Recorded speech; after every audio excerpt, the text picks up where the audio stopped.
I think I'm going to see it opening weekend. Maybe. Mm-hmm. I don't care, though. I gotcha. Like, I want to see... I want to see Mysterio. I want to see Mysterio, and that's it. Like, and I like Tom Holland as Spider-Man, but I'm just not there. Yeah. I don't know what it is. I'm just not there. I'm not ready for it. I don't know. I don't need any more after Endgame. I'm just kind of over it, if I'm being honest. Like, yeah, for sure. You know, I grew up with Tobey Maguire, and I was invested in Andrew Garfield. But, and it's not that Tom Holland's doing anything wrong or bad. I just... Well, there's two things. I don't like how he's just so much a kid in this. Yeah, that's one thing that annoys the shit out of me.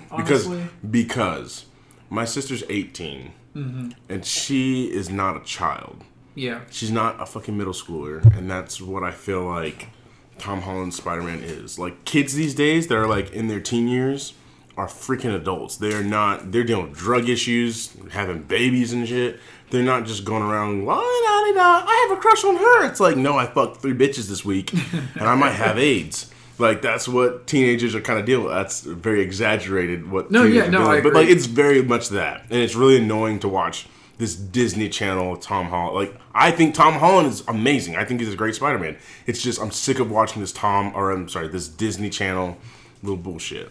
I agree. My thing is, it's like, and Ashley commented on this too after we saw Endgame. She's like, it was cool seeing him there, but whenever he talked, I was annoyed. Really? Oh. And except like the spoilers, when Stark dies, you know, that was... I don't remember if he said much. He said 1 or 2 lines. But it was mostly with his face, and that's just showing how amazing Tom Holland is as an actor. Yeah. But I don't know. I just want him to step up to the plate, which these newer trailers are showing that's kind of where they're going. See, I haven't seen anything since the first trailer where he was like, hey, if you haven't seen Endgame, don't watch this. That's the last trailer I saw. But where they acknowledge Tony Stark is... Yeah. Yeah, okay, that's the last one I saw. Because I saw the first teaser they put out, and they put it out like right after I saw Spider-Man Into the Spider-Verse, and I'm just like, fuck this shit. But yeah, after seeing that one where it's Tony Stark Tony Stark is gone, and basically, Happy Hogan's acknowledging that's like he wouldn't have given you all this stuff if he didn't think you could step up to the plate. I like that Spider-Man storytelling. Me, I didn't feel like Homecoming was that. No, Homecoming was cool. Like Homecoming was cool, but I don't like. I didn't care about Spider-Man in that movie. I was invested in the villain. Yeah, the villain I was invested. Awesome. He's so good. I think. And the Captain America PT or PS public service PSA. Yeah, PSA. That was hilarious. I don't know. It's very much. Are we gonna get another Avenger other than just Nick Fury? I know he's not technically. I think so. But I hope so. I don't think or at least just a pop-up. I mean, because... They'll acknowledge them, I'm sure. Because at this point, I think I was talking to my roommate, we were talking about how every hero needs to have another hero from the older movies for now, as they're kind of transitioning. It doesn't have to be, but I feel like that's kind of what they're doing, kind of what you're heading to. So, I don't know. He's good. I just need him to not be a little bitch. Here's my biggest problem with him is... Or not even him, but just how they're going about these movies. You know, they were hinting at with Amazing Spider-Man that they were going to do a Sinister Six movie, and then it was going to be Spider-Man 3 with him fighting the Sinister Six. And they were clearly maybe a bit forced, but they were foreshadowing that in Amazing 2. And so the fact that it's like, okay, we've got him over to the Marvel Universe now with the interconnected stuff, and everybody knows who each other's uncle is. But it's like, why are we fucking around with this bullshit anymore? This kid shit. I want a Sinister Six movie, and I think the best storytelling in a Spider-Man thing, within the past year, the best 2 Spider-Man related story things, in my opinion, are the video game and Spider-Verse. For sure, absolutely. And what I liked about Spider-Verse is, it's an animated movie. Yes, it was targeted towards kids, but it didn't treat you like a kid. No. It treated you like a person. I feel like Miles Morales in that movie is more capable than Peter Parker in our home quote-unquote movies. Because he was so dependent on Tony Stark, and so, okay, well, if you're going to do all that, but then like his arc in this movie is about him stepping up to the plate and being his own thing, fine. But when the fuck are we going to do the Sinister Six? Yeah. Like, From what it sounds like, Sony is going to extend their contract with Disney, really? Which I think would be the smartest thing in the world. They need to. Well, it's like Disney pays for the production; they make all the money off of it. It's just like, and Kevin Feige said in a recent interview that he's like, it's up to Sony, but he's like, Tom Hardy's Venom may cross over into our stuff. Oh, very nice. Which I'm okay with. I'm okay with that. I haven't seen the movie. I've heard what? It's meh. It's not bad. It very much feels like an early 2000s movie. Right. But it's still fun. I mean... I just want to see Tom Hardy be a badass as Venom. And I think if they move that Tom Hardy over to Disney, if Disney gets their hands on at least the script, Venom will be amazing. Yeah. Far better than what it was. I mean, it wasn't bad, but it was still weird. Was it better than Spider-Man 3? Because I really didn't like how they did him in that. I actually enjoyed the Spider-Man 3. I like Spider-Man 3 for the most part. It's just like when they I didn't mind the Venom. Everybody. I didn't like his face look. Like, that was weird. Yeah. I don't know. I feel like they're both... When I started talking, it was weird. But I feel like the Venom movie is on the same level of Spider-Man 3. That's what I mean. Like, it feels like... It feels like an older it feels superhero like movie. It feels like what Venom would have been if it was made when Spider-Man 3 came out. Yeah, pre-MCU. Yeah. It's a very pre-MCU movie. Welcome to Common Sense, everybody. How's it going? Welcome to episode 3. 3? 3? Yeah. We're at 3. Here we go. And we still got the bonus one I'm going to throw out there at some point. Oh, shit, y'all. If there's a bonus episode, you need to figure out what to do to listen to that bonus episode. Because it's a bonus. Bonuses are great. I gave you a little walkthrough of some of my, like, superhero, like, case of action figures. And by case, I mean, like, it's like a plastic bin. It's not a case. Matt has hella action figures. I have... not as hella action figures, but hella action figures too. I was about to say you got hella. I do have hella action figures. I was telling Ashley about this. I love how you have like the independent shelves on the walls, and I love how you've got like the Black Panther figures. I know you got Storm on there too. Yes. Which since you told me about that correlation, now that's extra cool. No, that's why I love it. It's great. But it's like, and you are the only person I know, like, on, like, a day-to-day, weekly basis who can pose action figures within 5 seconds of looking at them. I'm the one sitting there, like, thinking, like, I don't know what I'm doing. Like, you know, I'm the one where it's just, like, I'm holding the figure in my hand. I'm like, great, okay, awesome. Well, now what? Now what, yeah. I think that comes from, I was telling you this a little bit earlier, I think that comes from, oh, shit, yeah. As I pass him my Darth Maul to, like... Oh, God, and this is a good figure. Where did you get this? I got it at Target, I believe. Is this the Black Series? Mm-hmm. What they've done is Black Series, they started in 2013, which I didn't really jump on immediately just because the first wave was Darth Maul, which I could never find, R2-D2, Pilot Luke Skywalker, and a Stormtrooper. Or no, it was a Sand Trooper.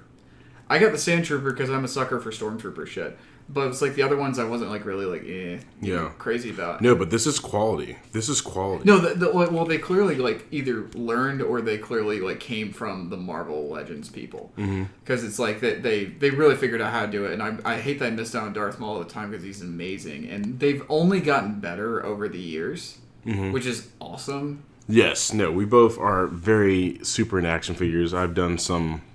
And he's just posed my Darth Maul so badassly. Yeah. If I can get his hands to hold on to both hands to hold the lightsabers. Like I've done it once. Okay. That's fun. And but the lightsaber breaks in half, too. Yo, I looked at it, I was like, oh. But I think that comes from, like, growing up and reading a lot of comic books and seeing, and like not being able to draw because they can't draw for shit. I couldn't at least pose action figures to be what I see in my head. And I love video games and comic books and cartoons, so whenever I see a pose, I'm like, that's cool. Like, I used to love running around the house like Tarzan on, like, all fours and on my knuckles, which is not healthy for you as a child, but I would do that. And just being able to imitate what I saw. So whenever I get an action figure in my hand, I'm like, all right, who's the character? Know it. Cool. What's their, like, iconic pose, kind of, and we'll go play around with that. Like, Matt let me hold the Lizard from Amazing Spider-Man 1 and Spider-Man, and I just put them together to where Spider-Man's kind of like being choked by a lizard, and then he's shooting the web out and kind of punching him, using his fist as like a way to like not get like leverage. Yeah, almost. Leverage. Yeah, and so like that's one of the things I also learned how to do is how to pose the figures in such a way that it's actually literally just keeping them stable, but also it looks cool to it conveys motion. Yes, and absolutely. See, and this is coming from someone who can draw, but I can't come up with poses for shit. It's just something where what I love particularly about that one you did, and fuck it, I'll post a picture. Is it looks like the scene in the movie when like he's holding when the lizard's holding Spider-Man up and he uses his claws to like bust his web shooter so he can't like swing around and shit. But it's like it looks like a moment of action that's been freeze framed or like from a video game. Absolutely, like photo mode on the PlayStation. Photo mode, yeah, that's one of the things. And it's just it's just so cool that you can come out with such a creative angle. Because my thing, like I said, is it's like I cast the person, I've got them. Mm-hmm. Now what? Yeah, yeah, absolutely. And I'm also learning that because I'm using my Star Wars Black Series figures to help me storyboard my movie. Right. Because obviously I'm not going to have a bunch of people to come over here and take pictures. Around. And I just don't have the draftsmanship where I can quickly render that much stuff. So basically I'm using the Star Wars figures, but it's cool because I figured out like, okay, so it would be great if this person had more of a joint here so they could do that. I don't know. That's something where I think for me for the longest time it's just been about like, can I obtain the figure? Yes. Rather than like, how's the ideal way to display? That's the one beauty with statues is that they just come pre-posed and it's wonderful. That's one of the things I don't like about statues is I have to be able to like pose you myself. But I get statues, but I have to be able to pose you myself because I have a vision for you myself. See, and this is coming from me who's not like the most pose savvy with stuff. I see. So he's right now. He's got my SH Figure Arts Arkham. Oh, this is SH. Yeah, oh Arkham Asylum Poison Ivy, which is my favorite SH Figure Arts I have. I've got a Catwoman from Dark Knight Rises right here, but I've got that on eBay. But now look at this pose and tell me, like, is that not perfect? Okay, that's actually, because I'm like, it's Poison Ivy, so you don't do a lot of action poses with her. It's unless more like, poses. Yeah, it's more pinup, Yeah. so like, that's, like, right, that's that. He's had the thing for 5 fucking seconds and he's already got it, like, but what I'm also holding up now, because, this is such a visual podcast, is I've got this DC collectible statue I got at a comic book store in Orlando, like, 5 years ago? Okay. 4 or 5 years ago, but yeah, like I just not just because it's like sexy and shit, but this is genuinely like one of my favorite interpretations of Poison Ivy because it's like I was gonna say it's a really good one. It embodies to me what her personality is, which is like obviously she's using the whole seductress to get to seductress thing to get to like her victims, and it's like, and I don't know, I just think she's such an interesting character, and I feel like that interpretation really nailed like what it is about her character. Yeah, and this is I don't know if we said this is Poison Ivy from the Arkham series, Arkham Asylum. The one thing I like that they did in Arkham Knight is they changed her hair a little bit. What did they? I did not notice that. Yeah, and it's been a while since I've played it. Because her hair is like, hold on, let me put this away so it's not so fucking noisy. That ass though. in Arkham Knight, she has like her hair tied back in like kind of like a not a ponytail, but it's like tied up in the back. Where this, it's like it looks very plant like. Yes. And I just thought that was a really nice touch. They were DC Collectibles was supposed to put out just a figure from their like DC Collectibles like figure line of her, but that got canceled because that line basically got canceled, and it pissed me off so much because I wanted I want a variant. I'm a guy who's like, if it's a character I like and you have cool variants, I will get variants. Yeah. How are you with variants? Because I noticed one thing. You have 2 variants of Killmonger in your Black Panther collection. Do I? Yes. I do not. I only have 1 Killmonger. I thought you had him in his gold Black Panther suit. No, I don't want that bullshit. No, I don't think so. I swear I saw that I might. Oh, I do. Right? I don't know. I'm going off of memory. I'm trying to go off of what I actually own. I know you've got the one where he does where they do the break-in. Do I have Killmonger? Yeah, you have the break-in one, like the one where he kind of looks like Vegeta. Yeah, I have that one, but do I have? I don't. I thought you had him and T'Challa. No, fighting. I do. I actually do. I do remember now. I do. I have him and T'Challa standing next to each other, and then on the other shelf it's Black Panther and Storm, and on the other shelf it's Killmonger and Claw. Gotcha. Right. Awesome. Right. Didn't know what I owned. Variants. My thing with variants are, if you're gonna give me a variant, make it worth it.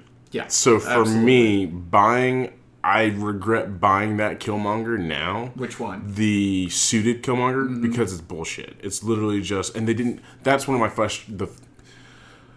the Michael B. Jordan action figure should have come out whenever the movie came out, instead of giving us the Black Panther, literally same thing that looks like the Black Panther suit, just gold. Like, that to me is so much bullshit. I don't know why I bought it, but I did. It's probably it's probably because of a license thing or something like that. And then they came out with another one. Well, they came out with a whole second wave of Black Panther. They came out with a whole second wave a year later. But there's also a 2-pack where it's Killmonger with Michael B. Jordan's head. It's the Killmonger suit with Michael B. Jordan's head and somebody else. It's a Ross. It's Ross, which I think is also bullshit because we already have the fucking figure. I am. Some people did definitely spend $40 just to get Ross and the head. When you already have the fucking body. I don't know. That just annoys the shit out of me. I will. I'm a cheap bastard, by the way. So, like, I love buying figures. But if you're going to do, like, bullshit like that, like, fuck off. No, and it's Hasbro doing some classic shit like they've done with Transformers. Where it's like okay, the character Galvatron is literally a repaint of Megatron. Really? Yeah, from what I understand, and from at least it wasn't Armada for fucking sure. Because I remember it is literally Megatron in tank form, but he's painted differently, and they just put Galvatron on there. Really? I'm like, fuck that bullshit. That's super bullshit. Now, if you make the character cool in the cartoon, then fuck it, I'll get it. But you know, it's like my thing is with the 2-pack specifically. They did a lot of 2-packs around that time because they were just like shoving those fucking things out like crazy. It's Transformers, yeah. Well, I'm talking about like going back to Marvel Legends. Oh, Marvel Legends, yeah. But they had one 2-pack. I never got it, but this is the one I would have gotten. It was I think from Infinity War. It's Falcon and Winter Soldier. Okay, nice. Bucky. Yeah. But he's got his Wakandan like arm, which is really cool. Yeah. But my thing is like they had put out that Falcon beforehand, but they had. Yeah. Here's the thing, they've started doing that face printing I told you about. Right. And it looks a lot better. The hair color's right because before it looked like he had like. I don't know. It looks like he had just like brownie mix on his head. It's weird. I have that figure. I don't have I don't have the newer Falcon. And that Falcon I think was a Walmart exclusive ? See, that's a rant I want to get to in a second. Yeah, okay. But, no, for sure. Because I'm having issues with that right now, but basically that's one I would have gotten because I don't have either one of those characters. Well, I have a Winter Soldier, but it's from Winter Soldier. I have Winter Soldier from Winter Soldier. The figure from Civil War was a little off. I actually like the Winter Soldier figure more than the Civil War. I just keep him with that mask on because he looks like I don't know. He looks like a boss you'd fight in a it looks cool. Then there's and he came with guns. That's why I really like. Give me more fucking accessories. Give us more accessories. That's what I'm saying. Is like, especially characters that have accessories. Give us more of those. They did great with Deadpool, but like. Here's a personal thing because I'm definitely more of a DC guy than a Marvel guy just because those are the characters I grew up with. But like Batman v Superman, I got all the figures from that line because I wanted to build a grapple gun. Okay, build a figure, build a whatever the fuck. Okay, there's your gimmick. I fell for it because it's the fucking grapple gun. Yeah. But they did like I just call it the Mad Max Batman where he's like the nightmare version where he's got the trench coat and the goggles and shit. Absolutely. I love that figure. It's not superposable, but I just like it because of the novelty. But here's the thing. In that scene in the movie, he has a fucking, like, assault rifle that has a Joker card, like, duct taped to the butt of the gun. And then he's also got a white pistol. I literally just, like, once you said that, I just see him, like, shooting someone and looking at someone that's like, here's a joke. Bah! And just, like, hitting him with the Joker card at the end of the butt of the gun. Especially with that voice distortion. Like, that'd be amazing, yeah. But, he didn't come with shit. It's just him and then whatever the fucking component was. And it pissed me off. Killmonger, thankfully, the Vegeta Killmonger, I'm calling him. He came with a Colt 45, which is what Batman has. I'm just gonna paint that shit fucking white and then just give that to him. But my thing is, I had thanks to Winter Soldier, he came with he came with an AK-47 and an M4. Nice.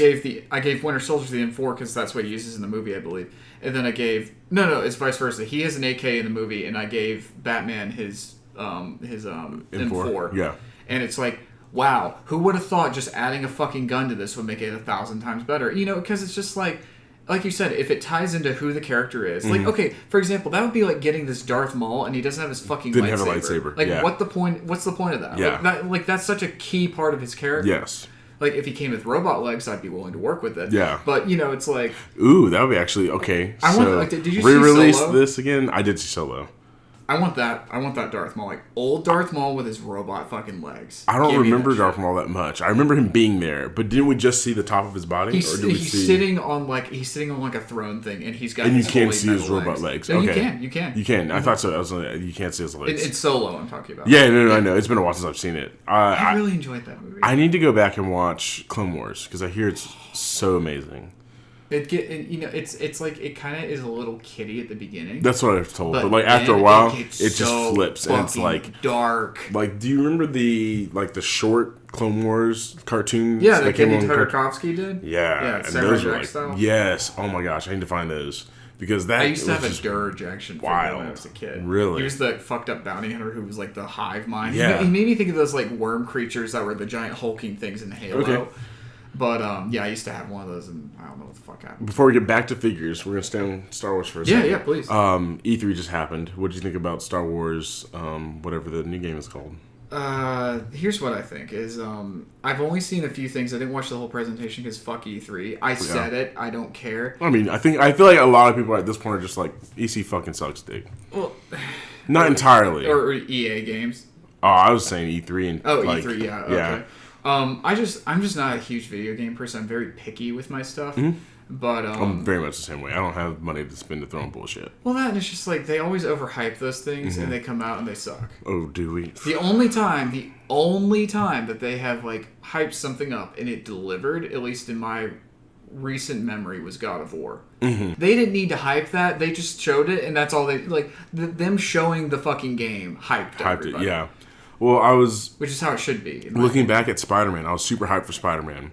I didn't watch a single trailer for that. Oh, really? Game. That's yes. awesome. That's awesome. I take that back. I saw one little clip on Facebook one time where it's basically like it's when he's like trying to contain all the shit at the what's the fucking prison? I know. It's I want to say Ravenclaw, but it's not Ravenclaw. It's something like that. Yeah, it's something like that. Yeah. It's not the Ark. It's something fucking. It's something this, but it's located on like Ravenclaw. The raft. The raft. That's it. Yeah. And I saw it's the scene when all the Sinister Six come together and start fighting him. I was like, fuck great. Yes. I need to show you a YouTube video after this, but I love the game. Super love that game. Super great. Super phenomenal. But I still feel like there's something lacking in that game, and it's not a criticism. You can't do everything. I think for what it is phenomenal, it is wonderful, but I feel like there's still slightly something missing. But when you look at the new Marvel Avengers game, like did you see any of that? I don't know how I feel about that. It looks like stupid shit. Like, to be honest, it looks like stupid shit. It looks like, from what there's they're telling me... There's some parts that look cool to me. There's some parts that look cool, but we don't... Show me fucking gameplay. That's what E3 is. Yes, not fucking cutscenes. Apparently, they had the demo on the floor, but no one's seen that. You can't find that online. And whenever they had Spider-Man, they did do some demos, but you could also go on YouTube and, like, some people were doing the demo, and you could actually watch it played. This game has been in development for 2 or 3 years, and you just showed us a trailer, and like you show us gameplay, and it's literally like 3 or 4 seconds interspliced with the actual cutscenes. Like, fuck you. And it's Square Enix. It's Square Enix, which is like that makes me very like uneasy. See, I like Square. Well, I'm saying that they did that makes me uneasy. I like Square. They're great. They're a phenomenal company. Dude, I loved their reboot for Tomb Raider. I only played the first one. It's so good. I need to play the other two. I haven't finished the second one, and I haven't gotten the third one. But it was so fucking good. Like it was like they took it's like Uncharted. Yes, very much so. Which I just beat Uncharted 4 like this. I haven't played Uncharted 4 yet. I played 1.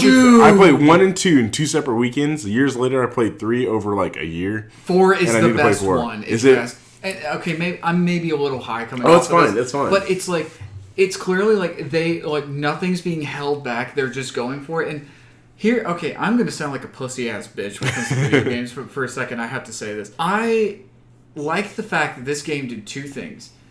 1, there's no stupid fucking upgrade system. I'm so sick of stupid fucking upgrade systems in story-based games. Like, I get it if it's like Skyrim or Conan or something. Batman. Well, Conan's not really story-based, but you get my point. It's like, when it's actually something that makes sense or it's like an open world kind of thing, fine. But sometimes I just want to play a goddamn movie. And that's what Uncharted 4 was. For sure. You were playing a goddamn movie. Yeah, you can explore and find treasures and shit. But it's like, it was just playing a goddamn movie. And it was wonderful. And this is the other thing is, I'm terrible at aiming with control sticks. Some people are like, pleb. I'm just like, no, I'm just not good at video games mainly, but it's like I can do it with a mouse and keyboard, but it's like I can't really aim that stuff. But they have this setting where it's basically like it's kind of like an aim assist. Yeah. And my thing is when I'm playing one of those kind of games, when it's just like I'm playing a movie, I'm playing a story, that's perfect because it's like, okay, No, it's not going to necessarily like point it right at them, and you have to shoot them. Like it basically it locks you onto where they are, and you have to make a general vicinity. You have to take your shots at the right time. Yeah.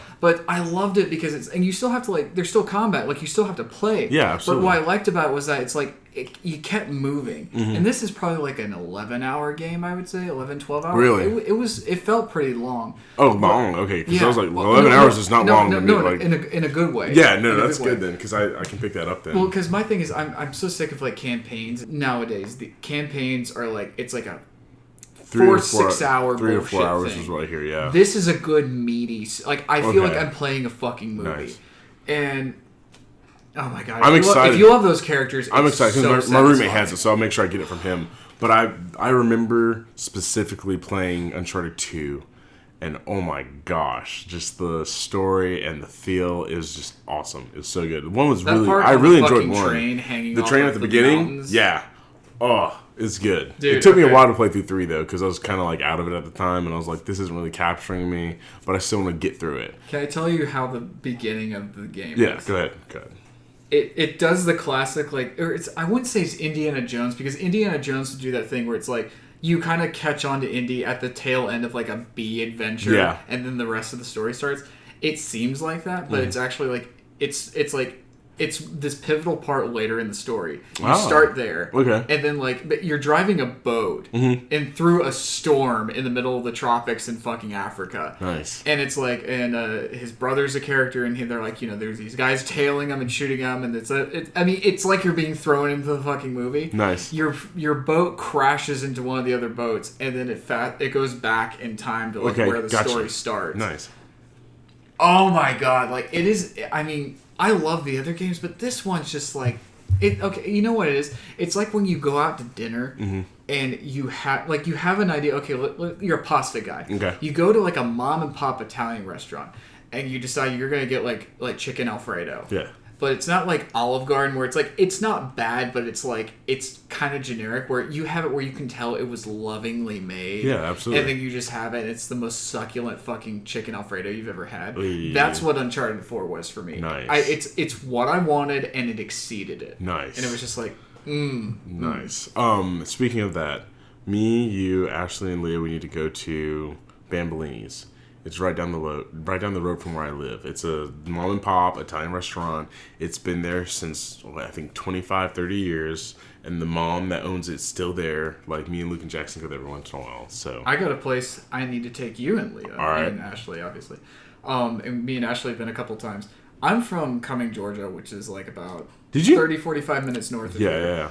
This is the best pizza and like Italian home mom and pop Italian place I've ever been to. It's called Giorgio's Pizza. Shout out! Oh, Giorgio's. There. Okay, I think I've heard. That's why I named the script, the restaurant in my. That's script. okay. I was like, I know that name. Yeah. So that was the pizza place my mom and I would always go like on Friday nights. Yeah. And like Friday nights is when we go to Blockbuster. I rent a game and a movie, or she rent a movie or something like that, and that would be our like we're gonna chill the fuck out. Yeah, that's amazing. And it's still there. Me and Ashley went a couple months ago. The food's just as good as I remember it. Nice. And we gotta go at some point. Hell yeah, that'd be dope. I actually have a question for you, and then I want to get back to where we were. Yeah.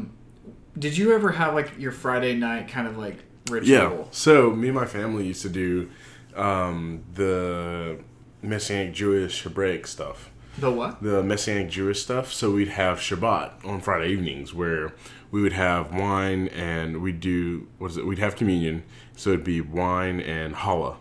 Was one of your parents Jewish? No, none of us were Jewish. You just like the food? No, it was just like so we like grew up within that kind of like my mom was a learned woman. She learned a lot of different things and a lot of different like religions and all that stuff. But like we were Christians growing up, but you tried different things. That's awesome. That. Yeah, it was really cool. Yeah. But we mostly specifically were Messianic Jewish growing up. Mm-hmm. So we do Shabbat, where you don't do anything from like Friday evening to Saturday evening. And so we would have our dad would bless us. We'd do wine and bread And like as a kid, I used to drink wine from like the age of 7 or 8 and up. I've been drinking wine like since. A glass, or like you just had some glass, yeah, like a glass, like wow, yeah, that's cool. Yeah, it's hella cool. I didn't know. I'll be honest. I'm kind of ignorant to a lot of Jewish customs, so that's just really interesting. So I was talking to somebody else recently. You have your two sides of the Jewish customs. You have your people you have your Jews that are Messianic Jewish, and then you have your Orthodox Jew. That's what I was looking for. Orthodox Jew, where they don't believe that Jesus is the Messiah. They're like, he's a prophet. He didn't matter for shit. Right. But then you have your Messianic Jews that are like, he's the son of God. He's amazing. So we did that growing up. And so we do that Friday night, and then we watch a movie together as a family. And then Saturday morning, me and my brother and my sister, we'd play video games, and our mom would make fucking huge-ass breakfast. It was so dope. She used to make, like, we would have, like, fruits and vegetables, we'd have fruits, and then we'd have, like, pastries, and we'd have, like, eggs, bacon, like, all this stuff. We had, like, a full meal on the table. Yeah, it was really dope. Dang, I just forgot about that part of my childhood. Now it's like throwing some hash browns and like it was a full meal. It was dope. And then we'd also play Italian music for dinner or for breakfast. What a fun household to grow up in. It was actually pretty cool now that I think about it. It was like, because that was just habitual for you. Yeah, it was just like every Friday we're gonna do this. What is the name of that album? Dinner in Italy. There's this one album called Dinner in Italy, specifically. It's a CD that came out, I think, like 2006. I've been trying to find it, and it's wonderful. And then there's this other song, or this other CD that we used to play that we got from, what is that place called? Bed Bath & Beyond, called Bon Appetit. And that was an awesome album. And I want to just get those in my album, like my library of music, just so I can have that and be like, oh my gosh, this is great. But yeah, so that was like our Friday evenings growing up until I hit like my teen years. Where we'd still do Shabbat, but then like after we finish, I like go out of the house and like hang out with people and like hang out with my friends and stuff. So that's cool. Yeah, it's really cool. You still kept that up, but it's like it kind of grew. I really want to get back. Like once I like get married and everything, I want to bring that back. And I think like I'm going home tomorrow, tomorrow. So and our dad still does it, but like I want to bring that back into my life as I like start a family and shit like that. So that's really cool. That's such a great like thing, because it's just like. I don't know. I just get this like very warm and like everybody comes together feeling from it. It was because we made sure everybody was there. Yeah. And whenever we moved out of the house, we'd still go home Friday evenings so that the family was together for that. That's cool. See, like that was something like when we moved to Brunswick, that was something that just changed. It's just like my mom got remarried. And it was just family dynamics. Just like everybody has both sides have their way of doing things, and it's just like coming together and kind of meshing. Mm-hmm. But yeah, that was just like, that was when I lived in Cumming, that was the thing. And what's funny is the Blockbuster we used to go to is now Panera Bread, which is really weird. That's weird. But yeah, it was cool because that's how like, I don't know, that's how I saw most of the Godzilla movies I saw. Nice. I do remember like some Friday nights we would go and rent movies from Blockbusters. Really? And then do you remember Hollywood Video? See, there was one that was near us, but the Blockbuster was cheaper. So basically, my parents preferred that, so I don't have many Hollywood Video. Did we have a Hollywood Video in Brunswick at any point? I'm not the person to ask. Okay, the only reason why I asked is because I remember going to Hollywood Video a lot as a kid. I don't remember if it was in Brunswick or if it was in Jacksonville, because I lived. It might have been both of those. I think it was Jacksonville. No, it was right in front of Publix. Hollywood Video used to be right in front of Publix, right? See, okay, I don't know if it was Hollywood Video, and it definitely wasn't Suncoast, but maybe it was a Blockbuster. There was one where the Verizon store is on the island. It's right next to the Winn-Dixie. I know where Winn-Dixie is. There used to be, because I rented, like, it was right before they started, like, closing them down like mad, but, like, I went there with a friend one time, and they were having a sale on, like, all their previously viewed stuff, and I got, like, The Departed for, like, $2. I still have not seen that movie in its full entirety. I need to. So good. I was listening to Kevin Smith's podcast, and he had the two guys that write for most of the Captain America movies and the Avengers movies. Oh, no shit. He had them on. And wow, is it like Batman on Batman? Yeah, no, it's actually Smodcast. Wow. But he had Marcus, who does Batman on Batman with him. Who does Batman on Batman with him? Mark Bernard. Mark Bernard. Yeah. He was on the episode with him. That's and cool. So they just interviewed the two guys for a while, and they talked about how the rat from The Departed, it could be the same rat that's in Endgame. Yeah. Why the fuck not at that point? Yeah. What's it? I guess it's just to kind of dial it back around. I know we talked about video games and E3 and that kind of stuff. No. But like, yeah, my thing with like video games is it's just like I'm so picky about what I want, and none of the new stuff really phases me. Nothing phases me anymore, really. It's just like, you know, I like that sense of escapism, and it's like honestly, like I said, playing a movie is kind of my thing. It's thing, and well, one of the things I'll say is like, so you've heard on the last 2 episodes, I'll generally bring up Conan the Barbarian. But Matt has finally got on to Conan Exiles. For the record, I had it on PC for like a year. He did, no, yeah, you did have it on PC, but he got Conan on PS4. So now me and my clan... You aren't... you're console peasants. Yes, yes, that is true. I wish... have we talked about Mugen? M-U-G-E-N? Boy, I'm about to open up a whole new world for you. Anyways... no, he got on Conan Exiles with me and my clan, and he's been grafted in, and it's been really fun, and I don't have a lot of time to play video games anymore, but now that I have this little community of dudes, like, we're playing games together again, it makes me want to go online and play. Even when y'all are online, it makes me, like, I want to make sure I level up so that when we get online together, we can, like, just run in and wreck shit. That's exactly what I've been doing since I got the game. It's given me this, like...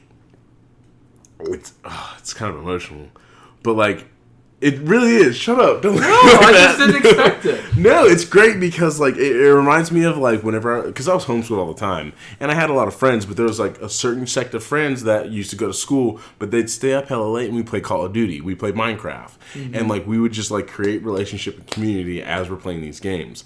So it's a throwback to me being in high school. But it's like, I'm a grown-ass fucking adult now. But I have these nights where it's like, all right, we're getting online together. We're going to, like, run around. We're either going to, like, stick together and build stuff. Or we're either going to, like, do our own thing, but still kind of, like, check in with each other. And it's just that sense of community. And, like, a lot of these people, you're not one of them. But, like, the other 2 guys, I grew up with those guys. And I didn't play... That were playing Conan? Yeah. Conan, really? Like, Joseph and Levi, I've known those dudes since I was, like, freaking...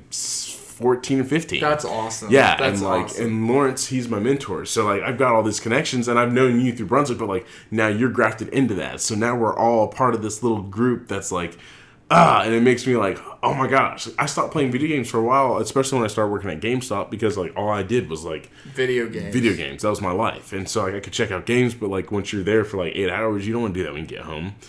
Like, sometimes you do, but, like, at the same time, it's, like, it just created this, like, I have this appreciation for, like, holy shit, I have a game that's what that we can all gaming go. is. Yes, and that's what it needs to get back to. Like, and me and Joseph and Levi, we'll play Apex together, and that's fun. And me and my little brother just played Apex the other night. So I'm getting back into gaming, but gaming with people.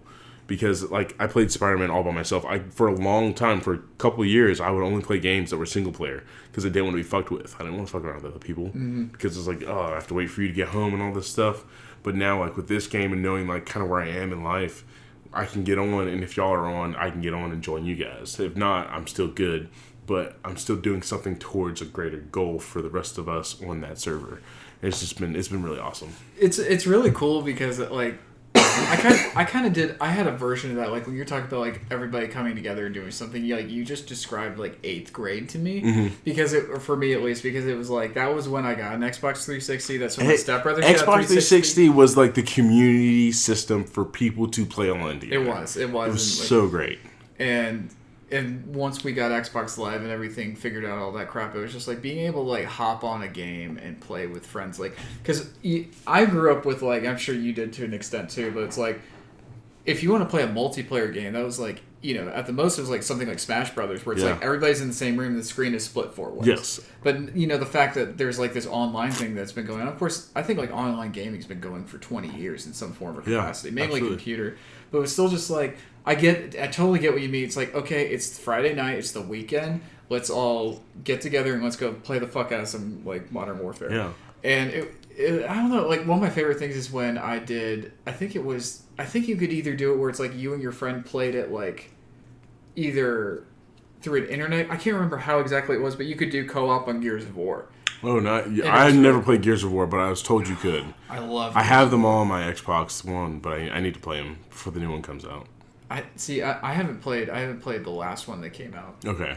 But the good thing is that they're all on Windows, so I can play them. But yeah, like I just love that we all kind of like have our like little, not just our like little rituals that are coming back in different ways, but like with this, you know, it like because there are 2 things I've missed. It's like I've missed that, what you just described, to an extent, but I also, like, it's cool kind of being brought into your group with the whole thing, your clan with this Conan thing, is because it's like, I've been playing this game for a while. I had a few friends who got it, and they got on and played with me for a little bit, but it was still, like, early access, and the mechanics hadn't been figured out, and so we just all got kind of annoyed with it. Yeah. But I still like playing because it's just like, okay, I'm grinding, I'm kind of doing, like, a Minecraft / like, Ark thing. Yeah, it's definitely like a Minecraft of Ark, but it's Conan, yeah. And, you know, it's just nice to kind of, like, I got this new reinvigoration with this game. And since that, you know, because I'm big into the movie, like the original Schwarzenegger movie. I've been reading the comics, like the old school, like 70s Marvel comics, like crazy. And it's just cool to kind of, like, you know, that torch keeps going. Yeah. And, like, being able to interact with that world. And one of the things for me is we were talking about games in general, like there's nothing that really captures us anymore. This has given me a drive to, like, I want to play this game. Like, I'll be at work sometimes, and I'm like, damn, I can't wait to get home and, like, get online to see, like, what's going on. It's like playing with, like, your neighborhood friends as a kid. Yes. Because it's like you're all getting, let's say you're all, this is something I did at least. Like, we would go build a fort in the woods or some shit. And, you know, every weekend we were thinking about things like how we can do this, how we can add this, you know. And, you know, of course, we're kids, so it's like, yeah, we're just taking sticks and building shit, but it's like we're really going with it imagination-wise. And it was just cool because it's like you have that collective thing, and then everybody gets to come together finally and get to make it happen. Yeah. I remember there was one story, and Keegan Phillips, I'm throwing you under the bus. Andrew Perello, Matthew, I don't know if you were there, but if you were there, I'm sorry, I forgot. But basically, there was like a creek that kind of, like a stream kind of thing that ran behind our houses. And we figured out, and this is a large portion because I was big into Lord of the Rings and shit, so I was into, like, bows and swords and shit. Yeah. I figured out how to make, and I'm doing air quotes right now, bows with, like, basically a kitchen string and, like, a stick you found. Oh, snap. And we would basically go on a little adventure by the creek and everything. It was cool because it's like, I don't know, this is something, like, I know this is something everybody's talking about, but it's just like, I'm concerned that these days kids are so glued to screens that they can't have moments like that. You need to have one of the things I'm going to do is with my kids is, for sure, I'm going to talk to my wife. I'll be like, this is what's going down. It's like, I'm not giving my kids electronics until they're maybe like 12, 13. Because I never had electronics until I was like 12 or 13. Even video games? We had video games. Like, we had the Sega Genesis, but we could only have it on the weekends.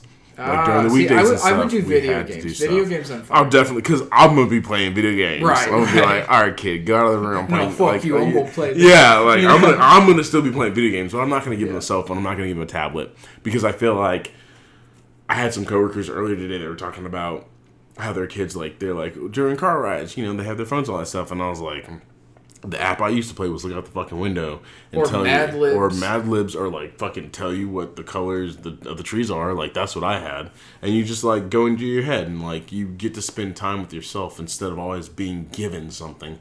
You get to go within and then give out. Like, it helps create the imagination and build yourself as a person, as a child. So it also helps, I'm sure, that you had siblings. Yeah, for sure. Absolutely. See, and I'm gonna completely just like contradict what you just said. Oh no, go ahead. And like, because I was an only child until my mom got remarried, and this shows how amazing my mom was, and also how spoiled I was. Yeah. In that, I remember we were taking, I think it was either a trip to Florida or something, and basically, I had like the Harry Potter books on like audio books or audio CDs or whatever, but it's just like, a kid can only do that for so long. Yeah. And that was before like portable DVD players weren't like $1,000. So my mom found this, I think she had this TV because she used to have a treadmill in our basement in Cumming, and she'd go and like, basically a part of her morning routine was she'd go run on the treadmill, and she'd always have like it was a little VHS TV. Gotcha. And she'd watch something while she was like working out or whatever. And what she did was she figured out a way to basically get like a step stool kind of thing. And she was able to like bungee cord the TV to the step stool with some like, I think there was some Velcro on the bottom too to keep it from like falling off and shit. Yeah. And there was like a thing where you could get like a car adapter for like, like little cigarette components or whatever in your car, and basically plug that in and then plug like a regular cable into that. So it's like I could watch movies. Nice. Okay. She took it a step further. Well, I kind of helped with this because I knew how it worked. But there were 2 outlets on the thing. And I had a GameCube at the time. And my gosh. This is in 5th grade. We were going to Universal Studios for the first time I'd ever been. Yeah. And that was like a 7-hour drive, which for a kid, it was like... Oh, my God. Yeah. But and all I want to do was play fucking Sonic Adventure. Oh my god, because it's such a fucking great game. So good. But I hooked it up. I figured out a way to keep my GameCube stable. Because the thing is, the good thing about the GameCube is you pop your disc like onto the thing. It wasn't like a tray. I've got one at home. Yeah. Well, it wasn't like a tray, so you didn't have to worry about the thing scratching. So it's locked into that thing. So we're leaving at like 7 in the morning so we can get there and like still like, you know, have like the afternoon to like go to the parks and shit. And we're driving on 400 and I got fucking Sonic Adventure and I'm playing it. It was so cool. But the thing is, it's like, I feel like the difference between that and a kid with an iPad nowadays is it's like, I understood and also helped my mom with the effort with that. And I understood how big of a deal it was that was even happening. A thing. Yes, no, for sure. And so, like, instead of it just being like, oh, I'm going to hand you an iPad and it's just like, you're going to fuck around for like 7 hours. It's like, no, like. You had to figure out how to get that shit right. to work. You had to think about it. It was like, it was a problem-solving thing, and then when it happened, it's just like, oh my god, I get to reap the rewards. Like, of course, my mom's still having to drive, and like, but she's got an audiobook, but she's happy because we made it work. Yes, absolutely. And I just feel like, you know, there needs to be, like you were saying, there needs to be some effort to get that stuff. There needs it can't to just be be like, here, I'm going to hand you my phone and let you occupy. Just, no, I understand. Right. Like, I get some kids are terrible. I get it. Yeah. But also, fuck your dumbass kids. Yeah, because your dumbass kids. I have a couple friends who have to do that, and I'm not a parent, so it's like I'm talking out of my ass right now. I'm talking out of my ass, but goddamn it, I'm gonna be the best fucking dad in this goddamn world. I'll make my child the most badass motherfucker. Your shit can fucking roll off your fucking dick. My child will be the most badass piece of shit, doing some crazy shit that your kids are like, what the fuck is that? You know what's gonna be awesome? Oh, Jesus Christ! Our kids. They're going to have their toys and they're going to play with them, but they're going to see their dads with toys too. Yeah. And I'm really excited. I'm optimistic about this stuff. I'm sure some psychologists out there will tell you you're going to destroy your children with this, but you're going to destroy your children with everything. Yeah, everyone's destroying their children to somebody. Right. And I can't wait to have that moment with my kids where it's just like, you kind of get to show them that it's just like, you don't really have to ever grow up. You have to become responsible. You have to become responsible, absolutely. But you don't have to let go of that inner kid in you. Yes. And I just like, you know, I don't know. I just think that's such a. That's one of the things. Like I'm around people. I've been around people sometimes. Like, I don't want an adult today. I'm like, shut the fuck up. Like, I understand the sentiment. Like, I don't want to have to do all these things, but like, take responsibility for some of the stuff you have to do, and then but once you take responsibility, then you can just kind of like fuck around and do what you want. That's how I take life. It's earned. Yeah, it's earned. Like, earn what the fuck you do. People don't earn shit anymore, and I want to fucking punch them. I have one slight rebuttal to the. No, go ahead. Thing. Absolutely, I love this. It's not even so much a rebuttal, but it's just like. And I say me, but thank God for my mom. She's been helping me with this because I'm, trying to do all the movie shit. Yeah. But I like literally on Sunday, my insurance runs out with my holy crap stepdad. Oh my gosh. So it's like, and he has this wonderful like Delta insurance, but he's retired, so he doesn't have to worry about it anymore. And I'm like, oh fuck, what am I gonna do? What I'm gonna do? Yeah. And thank God bless my mom for like doing a lot of research and figuring it out. But I'll tell you what. First of all, understanding how health insurance works. I've not done that. So, enjoy it. Yeah. You're 24? 23. 23. Enjoy the next 3 years that you don't have to worry about that shit. I will. Because it fucking sucks. Because it's like understanding how the fuck it works, then seeing how ungodly difficult it is, and then finding a fucking policy that works. Oh my god, like that's a moment where it's like, fuck adulting, I'm gonna go play Uncharted. Okay, that's true. That's true. I've not experienced that level yet. I don't so much equate that to actually adulting in that sense. That's just like, for sure. This is just a bullshit thing everybody has to do. No, that's very where true. Adulting's like, I only do this. Like, yeah, and it's just like, to me, it's kind of like everyday things. You know what I mean? Like, that's kind of like the everyday things. So I'm like, shut up. Like, stop it. Get some help.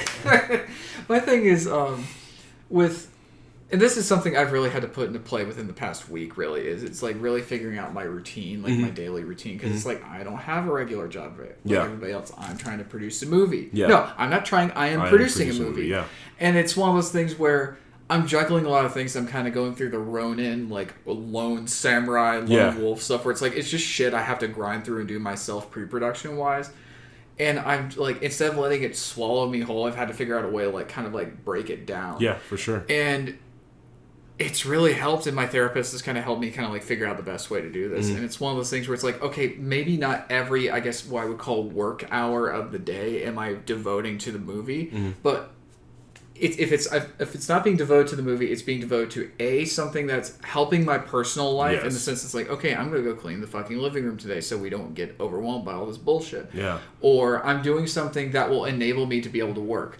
Like, for example, I have this second monitor now, which is an old TV I had, but it's, it works. I mean, it works, yeah. And I took like 2 days to figure out how to do that because I need the extra desktop workspace, which is it's efficient as fuck. Thank you. I got another second monitor at work, and my boss was like, "You work better with the second monitor." I was like, "I know this. This is why I said these things." She's like, "Get another one." I was like, "Hell yeah!" Well, it's like having a big desk. It is, yeah. Having a big desk, and it's like, okay, I can have like, for example, with what I'm doing specifically, okay, I can have my storyboards here. I can have my script over here that I'm revising, and then I can, if I need to reference a quick video or something, I can pull it up here. For example, right now, just to really get into details, I'll probably cut this out, but it's like I got the Adobe Audition going on my main monitor for recording, but then looky there, we got our timer so we know where we are in time, and there's like, I don't know, it's just basically my point is when I'm finding ways to either improve my productivity in various other ways, or if it's something to help contain like my mental stability. I think it's that's one of the things perfect. like in going towards mental stability. Like I mental stability. I fucked you up motherfucker. I was in a short this last weekend, and I was like going over the script, and I fucked up some of the words. They're like, "You got to do your tongue twisters beforehand." I was like, "This is the first time I'm doing shit, so fuck off." But you're right. No, like one of the things that I haven't done this year. Maybe I did it at the beginning, but I usually change my room around because I'm someone that enjoys change. I enjoy moving things around. I enjoy the phases and seasons of life. So I haven't moved my room around, and I'm freaking out a little bit. Like, not as much as I thought I would be, but I want to get back to just a change of scenery. Yeah, not necessarily moving or anything, but just like moving my room around to where it is my space. Like, my room is my sanctuary. Like, you've seen it. Like, I love my room. I love showing people my room, and it's like so great. But I also need to move it around because when it's been the same for so long, I just get antsy. And I'm like, instead of like quitting my job one day and running away from the world, like let's just move your room around. Let's just move your room around and see how that works. You know what I mean? Yeah, no. So, I kind of did like a small version of that when we first moved here. Like my desk was originally against that wall where I've got all this shit on the wall right now. Okay. But what was it? I realized it was just going to be easier to have it where I've got it now. But I don't quite do it to the extent that you do, which I'm sure if I was living with a group of people and I had my own room and that was the thing, just like, I feel this is my house. Like, I was going to say, if I had a house, I don't know if I would need to move anything. Right. Well, my thing is, it's like, because this all feels like my space in a way. Yeah. It's like, I guess I kind of have that consistent feeling but what I do is, I either shift the stuff on the walls, like that Solo poster. I'm going to give to my buddy because he's a huge fan of that movie. Nice. I love the movie too, but he's a bigger fan. And I want to get a Battle Angel poster to put there. Ooh, very nice. Because I love that movie. But I like to shift around like my figures and shit. Like you've seen like above, like the mantle above the fireplace. Yeah. It used to be Jurassic World stuff. Nice. And then I shifted it to Godzilla stuff, and now that King of the Monsters is I took down all my Spider-Man stuff. The only Spider-Man stuff I have. Next time you come over, I'll have it up. But the last time, actually, oh my gosh, I'm thinking about what I have. Dang. I had... We're talking about toys. Yeah, we're talking about toys again. I had my Marvel Legends Spider-Man figures up, like all my villains, and then Peter Parker and Mary Jane. for having that Mary Jane. Do you know how much that's going for now? No. That 2-pack is like over $100. Really? I mean, it's in the box. So guess what? I actually bought that figure when the last Toys R Us up here in Marietta was about to close. Last year. I got it for, I think... maybe retail price, maybe a little bit less. You probably got it was like $40 or a little bit less than that. But that's worth it. Oh yeah, hell yeah, it's worth it. Because oh my gosh, that was like, I had to find that. I think that Spider-Man figure was I think that was a exclusive. I think that sounds about like, I remember they did a couple Toys R Us exclusives. There was a 2-pack I wanted to get, but I'm kind of, like, I'm not super sad I didn't get it. They did. It's supposed to. This is a store exclusive, but then they closed the stores down. Okay. But then I think they figured out a way to retool it or something. But basically, it was Infinity War and it was Scarlet Witch and Vision. But it was with the face printing. That's why I wanted it. I believe I think that was Toys R Us. Yeah, it was. Because it was something that was supposed to happen, but then it didn't happen. Point is, but yeah, store exclusives is a really... I hate it. You do? I really do, and here's why. And because there's two things. First off, as you can see right here, I have some of my Mattel Jurassic World figures with my T-Rex and my Indominus Raptor or whatever. This is one of my favorite toy lines ever, and I'll get to that at some point. But they did a store exclusive because they did like the Jurassic World line, which is like the stuff for the current movie, and then they did stuff where it was kind of a throwback to the old movies. Okay. And they did the dinosaur I couldn't wait for, which was the Spinosaurus from Jurassic Park 3. Say what you will about that fucking movie, but the dinosaur effects in that movie are amazing. I enjoyed 3. I think 3's it's a pretty fun movie, yeah. It's like, it's not as like scientific and like thinky as the other ones. But it's a straightforward like escape. It's an adventure movie. Yeah, the only problem I would say I have with that is it kind of gets slow during the within the cage, the giant cage. Oh like, yeah, that goes on. It goes on a little too long. Yeah, it's like for it's some a reason. 90-minute movie. Can you believe that? No, I didn't know that. I didn't realize that until recently. It's like it's an hour and a half. Really? It seems a lot longer than that. It is. I swear. Like we will verify that afterwards. Holy crap! I'm like pretty damn certain of that. But anyway, the thing with the Spinosaurus, which is like that and the T-Rex are two of my favorites. And also, I love what you continue to keep doing with Darth Maul. But what's it? The Spinosaurus they announced, and Mattel, like, I mean, I just want you to hold this T-Rex for a second. Like, it feels nice. And then I was like, oh, what? His mouth opens up. Oh no, keep pulling it. Pull it down. Like, no, the tail. Oh, the tail. I'm still gonna break it. Here, I'll show you. Okay. What? Nice. And then, wait, come on, fucker. Nice. That's what's up. And then when you set it down, it what? stops. It's fucking awesome. That's actually this is a really good toy, right? And it was only like $20. Really? It's because it's cheaper plastic. I got it at Target, I think. But like, and then you get this one where it's like there's no gimmicks. It's just a fucking dude. Oh my gosh, commercial. Right. And you just like, oh, he does that too? Yeah. You can just like dude, let's do a Jurassic Park commercial. Yeah, no, that'd be amazing. But you see this one too. It's like that one's made out of much more like durable plastic. Yeah. That's the one the kid can beat the shit out of.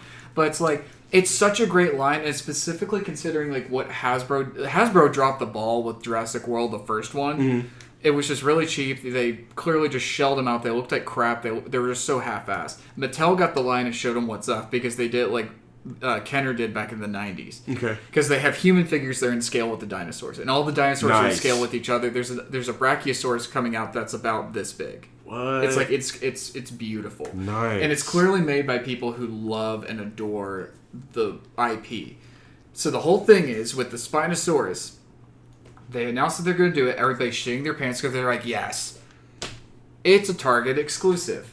And guess who's the worst about stocking store exclusives? Target. Yes, they are. And I never saw one. And I think there was only like 2 per case. And they only shipped 1 case per fucking store. So you couldn't find them ever. And then, of course, after that, you're stuck with collector's prices. Which is bullshit. Because it's like, my thing is, it's like, variants are one thing. Yes. Here's an example of like, I don't mind this. Here's from Batman v Superman. This is a Toys R Us exclusive. It's an unmasked Batman where it's got a Ben Affleck head and it's the regular Batman body. I love this because one of my favorite like moments in the movie is when it's after he first encounters Superman. He takes off his cowl and he's in the Batcave and he's looking over some footage or something. And he's like he's kind of having this woke moment. Yeah. But it's like, I love seeing Batman without his fucking mask on, but he's got the rest of his suit on. He looks like a knight in fucking armor. Yes, for sure. And I actually customized this one a little bit with the hair. Nice. But I'll say I like that one. Thank you. Yeah, and but basically that's fine because that's a variant. I'm not being deprived of being able to get the character. It's just a variant. Yeah. What pisses me off when it's a character though, it fucking infuriates me. Like you can't get this character except otherwise. Yeah. Now, I'm about to contradict myself. I'm actually about to... Let me stop you. I will say, I really do appreciate the Walgreens exclusive Marvel Legends figures. Because... They get it right, though. They do. The only annoying thing is not all thus far I've seen. Not all Walgreens get all the exclusives. Yeah. You really have to be on top of it. You can't even go on their website. If you type in Marvel Legends on their website, you'll literally only come up with like 2 or 3 like exclusives from like years ago. See, and it's kind of frustrating. The ultimate solution you have to to all run this, into Walgreens all the time. The ultimate solution to store exclusives, they need to be offered online too. Yes, absolutely. Like take them in store, and then they need to be. I wouldn't even be mad. Let's say you can't order online, but it shows you what stores they're at. I think that would be fine too. And you can sometimes, like with some exclusives on Walgreens, or you can like call them and ask them to hold it. Like with some store exclusives on Walgreens, you could do that, but I don't know. Like I have the entire Marvel or the entire Fantastic Four wave except freaking Silver Surfer. I cannot find him, and I'm not gonna fucking pay for him online. I need him to finish that set, but I'm not. I enjoy the thrill of the hunt. I will but throw I also in with don't you if you can't like find it. if okay. I was like because I want you to have that completed. I need that. Like you need that. But I'm very confident that I can find it in a store because Walgreens generally they keep their exclusives like. Maybe it's not a year, come and gone. It's there. It's there for a while for a lot of their exclusives. Yeah. Like once I moved up here to Atlanta, I haven't seen many of like the Fantastic Four exclusives. But when I go back home, sometimes I'll see like it's just how it trickles. Yeah, it's really weird how it trickles too, and it depends on like the area that you're in, and what part of the country and stuff like that. But there's all these factors that go into your exclusives. I like that, but sometimes it does get really ridiculous. Yeah. Like I'll tell you the one right now that's like the thorn in my fucking ass is I told you about this actually when we hung out last. It was it's an Endgame variant of Captain America, and he's not in his stupid fucking quantum suit. It's him in his regular suit. I just saw that. I actually just saw that recently. The figure? Yeah. If you see one again, I will. Grab it. I will pay you back. I will. But it's regular Captain America, but behind his shield is Mjolnir. Yeah, no, I saw it. I want that because I don't have the last Captain America figure I bought was from Winter Soldier. Okay. It's like when he's in his stealth suit, which is fucking awesome. But I want like he's leading the Avengers, and what better moment to have as your Captain America who's leading the Avengers than that fucking version? Because at that point he is worthy. Yeah, no, I got the fucking face printing, and it looks great. I need to get that then. I know where it is. I got you. My Walmart, not far from me, like in Tucker. Like my Walmart is pretty legit with like holding their customs. Also, at that Walmart, I bought there's the Spider-Man and Vulture 2-pack. Someone stole the Spider-Man, and I was like, "Hey guys, someone stole this. I still want to buy this figure." And they're like, "Oh, how much you want to buy it for?" And I was like, well, "I'll pay for $20 for it because that's generally how like just one figure is by themselves." And that's how I got that Vulture.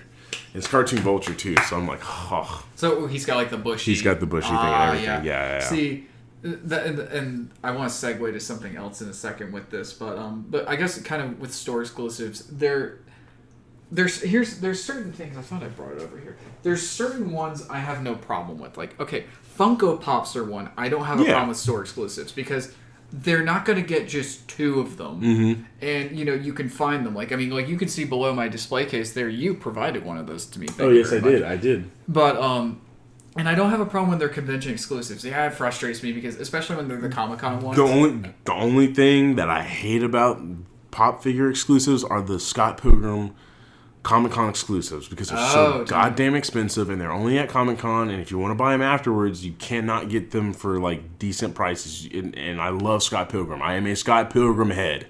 That is my shit. Like, oh my god. And I cannot get... They have, I think the twins. The twins are coming out as pop figures this year at Comic-Con, and I'm not even expecting to get that. I'll tell you one thing, and I will come over here so I can grab it. Sometimes with convention exclusives, they will distribute them in stores. For example, you see, well, actually, I don't think she was a store exclusive. The Lady Legacy Raven in there. But they did. Okay, there was a Teen Titans Go episode that came out like a couple. I don't watch that, but I just saw this and I was like, I need this. Yeah. They did basically. It's like the Justice League have gone missing, so basically the Titans have to essentially become their respective like Justice League members. Yeah. And Raven goes Wonder Woman, nice. Which I didn't know how much I wanted the combination until I heard about that. And it actually inspired a piece of artwork I got a friend to do. But instead of her doing like the Linda Carter one, I had her do the Gal Gadot like badass Wonder Woman. Nice. But that one, at first it was a Comic-Con exclusive, but then they started putting them in Toys R Us's. Really? Yeah, of course Toys R Us is gone now, but here's another one. This is from 2017, Comic-Con 2017. This is Bruce Wayne from Justice League.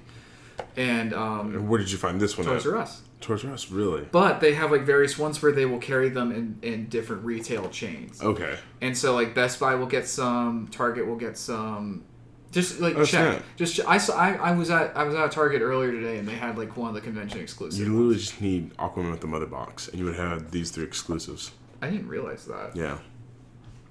I don't have an Aquaman at all. And you should find that. I have a mystery mini of Aquaman from Justice League, and it was like one of the rarer ones where it's like he's coming out of the water. Nice. It looks fucking awesome. That's awesome. But and then I was gonna tell you one I did. This is only available at a convention, but I had to get it. Was this Hoth Princess Leia? Very nice. This is from Star Wars Celebration of 2017. Oh hell yeah! It frustrated me because like outside of the slave costume, this is like my fucking favorite like variant for Leia. Yeah.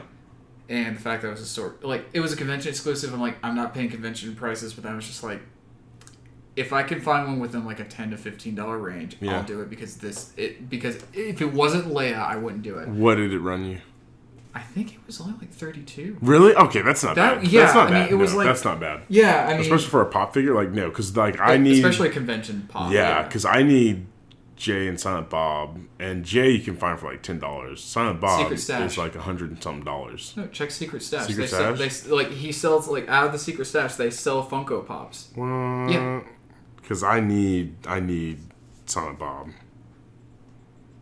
What would be the best thing is if you could find the one from Mallrats where he's got the fucking Batman ears. Oh yeah, they made a figure of that. They did. Nick actually has that. No shit, really. Yeah, Nick has that one. Wait.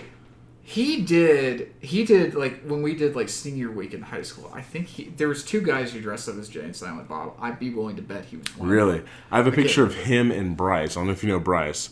He and Bryce standing next to, you know where Castaways is on St. Thomas Island? Yeah. So I have a picture of both of them standing next to each other, and they had bought, like, he was doing a Punisher cosplay, but it looks like Silent Bob. You know how he always wears his hat backwards? Yeah, he always wears his hat backwards, and Bryce looks kind of like Jay, so it was really cool. I have a Jay and Silent Bob, but it's Nick and Bryce standing in front of, like, the little quick thingy. I met Jay. Did I tell you that? What? No. Yeah. You met Jason Mewes? Yeah. Like I just graduated, or was about to graduate from Full Sail, and they were doing Jay and Silent Bob Get Old in the theater in Orlando. We went. It was awesome. They showed us the super groovy cartoon movie. Nice. It was awful in the best possible way. Yeah. And it was really chill. And afterwards, I wouldn't normally do this, but me and my friends, like, we went with a couple people, and we were kind of like waiting outside the stage door to see if we could like have an interaction. Yeah.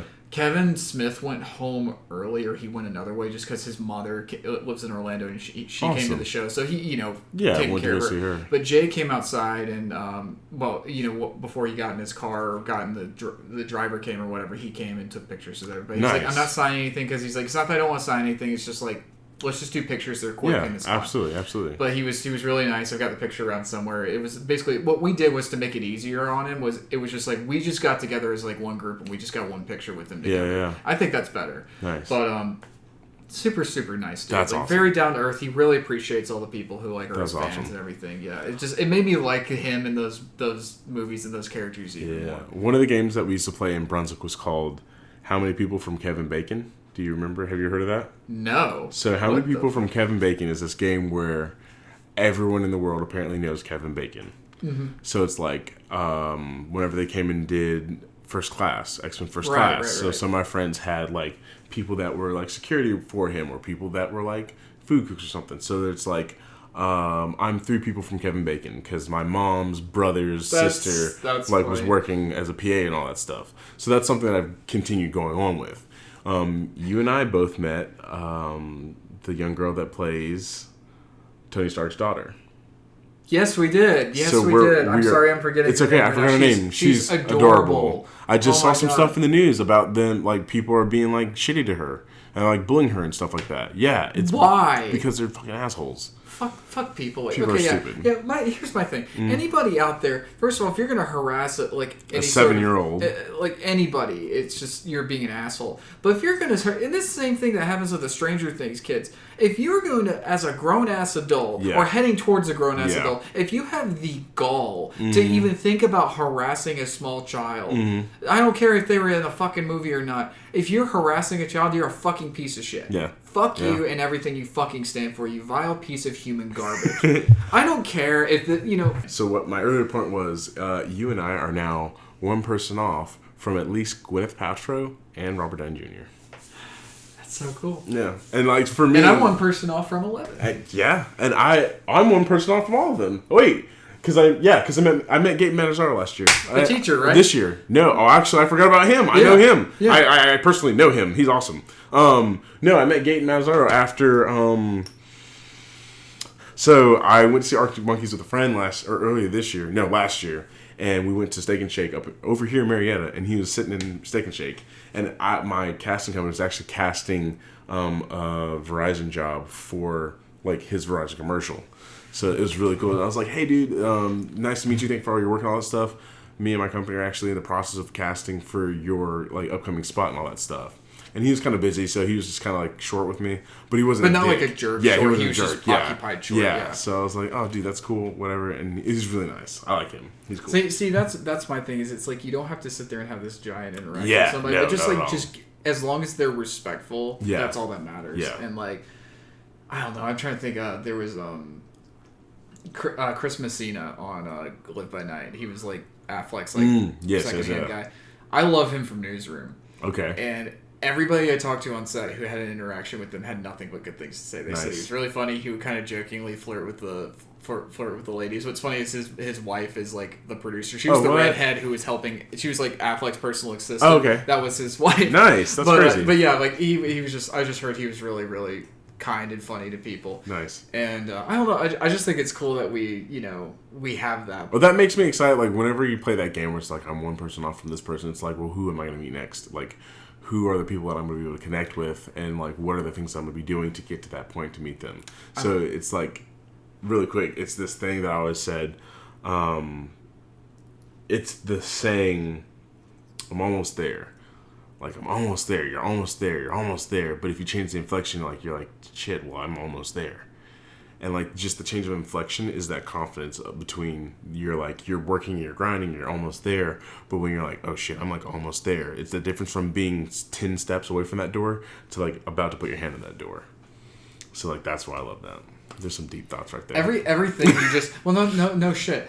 Everything you just said describes how Alec got me in the door for Live by Night. Nice. And then motherfucker met him. Mm-hmm. So it's like, if only... the shitty thing is, if I had had a wardrobe fitting to be an extra, I would have been there. Yeah. Because Mary Ellen said, like, it's like, you want to go? It's like, yeah, but I haven't had a wardrobe fitting. She's like, oh, shit. She's like, I wish you hadn't told me that. I could just send you up there. Yeah. But still, but I have a very interesting... I'm one person away from Harrison Ford. Oh, really? What? I think I told you this story. My stepdad met him. Oh, no. I haven't told you this? No, I don't think so. Yeah, this is back when I was in college. Because he was flying internationally and everything. He was flying, I think, back from South Africa. Okay. And I think Ford was shooting a movie there. But yeah, he's on the flight. He saw he was on the itinerary. He's like, oh. And my stepdad doesn't give a fuck about like celebrities or movie stars or any of that shit. But it's Harrison Ford. Absolutely. And he did invite him up to the cockpit. Because you can do that. Mm-hmm. He invited him up to the cockpit to like look at everything, but he was just he respectfully declined. He was just very tired and he just wanted to chill out. But what was cool was because pilots take shifts when they're flying, because it's like you can't have the same guy flying for 14 hours. Yeah, it's absolutely. Like, that's how the plane crashes. But he basically, when it was his shift change and he was going to basically like the break rest area or whatever for the pilots, he stumbles into Ford. Ford's looking for the lavatory. He tells him where it is, and they just talk for... I think he said they talked for about like 2 or 3 minutes. He says he's really down to earth, really nice guy. And this is the thing I get about Harrison Ford every time I see him in interviews. Like, everybody says he's awkward and he's weird. It's just like, I don't think he understands in his mind how famous he is. Yes. I think he's just like, I'm just the guy who's been in some cool shit. Yeah, no, for sure. And I really like that. But he said like he was really, really down to earth, really nice guy. And he mentioned, my son is a huge fan of your work. He's in film school right now. So he talked about me. Nice. And then Ford asked what the school was. He said Full Sail, and he's just like, yeah, I've worked with a couple of Full Sail grads in the past. They're really good, hard workers. Nice. And this is the best thing ever. I got life advice from Harrison Ford. What? He said to Mike, he's basically like, he's like, tell Matt, like, work harder than you ever thought you could, and never give up, and maybe we'll see each other on set one day. Hell yeah. So maybe. Hell yeah. What if that set is my movie? Yeah. And he's in the cameo. Hell yeah. Just like. But yeah, so that's a fun game. I should play that more. Yeah, no. It's like it not even just like it's I don't see it as like a bragging right. No, I don't think it's I see it as it's just like you're this close to like where everything is. You're only like your fingers on the pulse. Yes, yeah, absolutely. It's taking inventory of who you are, because I was doing my podcast and Perspectives with Jeremiah Stevenson. Yeah, Perspectives it's wonderful. Please check it out. It's pretty good. My new episode's coming out this Friday. This episode drops Friday. Oh, ooh. What? Oh, snap. Crossover episode some point soon. Oh, yeah. We have to do that. We have to do that. I need to have you on. Oh, well, yeah. Yeah. So I'm going to ask you, like, life stuff. Oh, my God. Like I said, you need to have me before I make the movie. Then yeah, I definitely will. I definitely will. Just to see, like, afterwards, it's like, existence is futile. So terrible. Oh, God.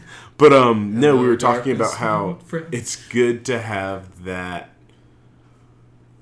being able to look back and see where you've been to help you kind of settle and understand where you're going.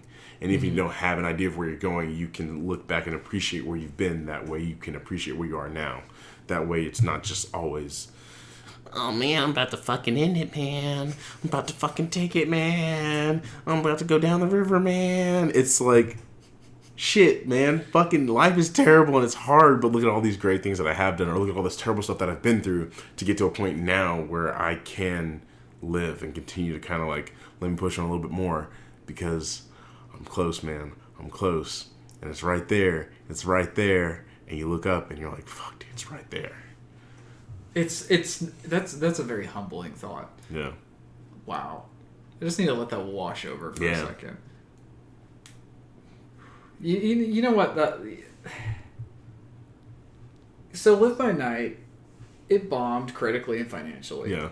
I still haven't seen it, and I'm in it. Watch it. I need to. I think it's so much better than people give it credit for. I believe that for sure. Here's the thing. It's like, it's his weakest directorial movie, but a weak Ben Affleck movie is so much better than like a strong shit director's movie. And I'm not just saying like Ed Wood or something, but it's like, like, it's good. Mm-hmm. It's very good. I think the big thing is he had to follow up Argo, which was like Best Picture winner and all that shit with that, and he just wanted, that was just a movie he wanted to make for himself. Mm-hmm. But tangent aside, there's not a day that goes by where I don't think of that movie and think of just how grateful I am to have had that experience. And that's something that, like, I was talking to somebody recently, and they're kind of like, "What? How did you get here to Atlanta? How did you get into film?" And that is like one of the things, that is the thing that got me here. Mm-hmm. So like, it's really cool to, and I forget because I'm always doing something, like it's good to really stop and be like, oh shit, so this is what I did here. I did like a bunch of film stuff in Brunswick, and then like Ben Affleck came to Brunswick, and without that I wouldn't have gotten to where I am today. I got onto the Spider-Man set of Homecoming, met those people, and then that got me to this, that got me to where I'm at now. And then it's really cool to see like just the journey that's been taken. And yeah, just stop and look at that every once in a while. Especially when it's like, what am I doing in my life? Like, what am I doing? Well, I mean, and this is something I think in general, this is getting a little bit like philosophical, but I think something we as people need to just do better in general is everybody's so quick to compare yourself to each other. Yes. And I understand to a certain extent, like maybe kind of using that as a gauge of like kind of figuring out like maybe what things you should do, although a lot of fucking people I know got married, and I'm not fucking married yet. I don't have kids, and I'm fine with that. Yeah. But like particularly like recently, I was really down in the dumps because it was like, movie still hasn't happened yet. It's just taking a while, even though every single fucking director I've ever read about or listened to has always talks about how goddamn long it takes to make a movie, so I need to just calm the fuck down. But I was just kind of doing that comparison thing. I was just like, wow, everybody's at this stage, and I haven't worked an actual job in a year, and I'm trying to do this, and it's very quick and easy to go down that path and just like it's a spiral. Stomping yourself. But, like, I stopped and was like, okay, maybe I'm not like a regular working on sets or stuff now, but it's like, here's the thing. You worked for Batman. Mm-hmm. You did, Love Simon stuff. You've done like all this videography stuff. Like, it was mainly because it's like, it's coming up on 6 years since I graduated from college and it's freaking me the fuck out. Yeah. But then I stepped back and it's just like, everybody's on their own path at their own pace mm-hmm. and they do things at their own time. And my thing is, it's like, okay, maybe I haven't like started, like my buddy cuts all the trailers for Battlefront. Nice. And I think that, and I love it, and it's awesome. That's awesome. It's just, but it's also one of those things where I'm like, wow, he's so successful. How am I? But it's like, but what have I been wanting to do since I was 12? Get back up here, work in the film business. The film business is still booming. Even if that stupid bill goes through, it's like, there'll be something. There's still going to be, it's just going to be easier for me to make my shit. Yeah. And because I'm not going anywhere. Fuck LA. Yeah. But, fuck LA, Jesus. It's just, I'm here. Yeah. I got to be. I'm where I'm at. I'm way farther than where I thought I'd be at with my relationship, and I'm enthralled with that. Mm-hmm. I haven't worked a shitty retail job in a year because hey, I'm trying to make I'm making my fucking movie. Yeah, it's taking a little bit longer than expected. Okay, yeah, there's been some bumps in the road, but how is your quality of life? Pretty fucking good. That's the thing, you know what I mean? Like it's when I get out of my head like that and really look at it, I'm doing pretty good. Yeah, and like that, we've got a roof over our heads. You got a roof over your heads. We've got food in the fridge. You got each other. You got food. You have a dog. You have the ability to do what you know you want to do and what you love and what you enjoy. A lot of fucking actors can't say that shit. Well, I don't have to answer to anybody. Yeah. It's really nice. And I know I'm very, very lucky that I'm in a circumstance that allows for that. Because there's a lot of people who, they have to do part-time jobs and shit.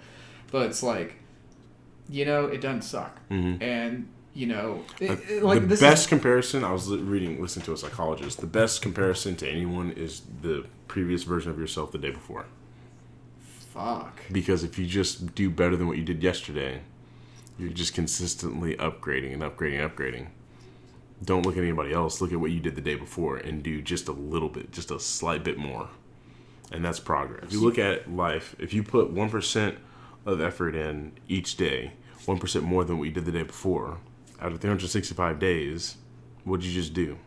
You went from, let's say you started off at 100% like mass production on like the 1st of January 1st.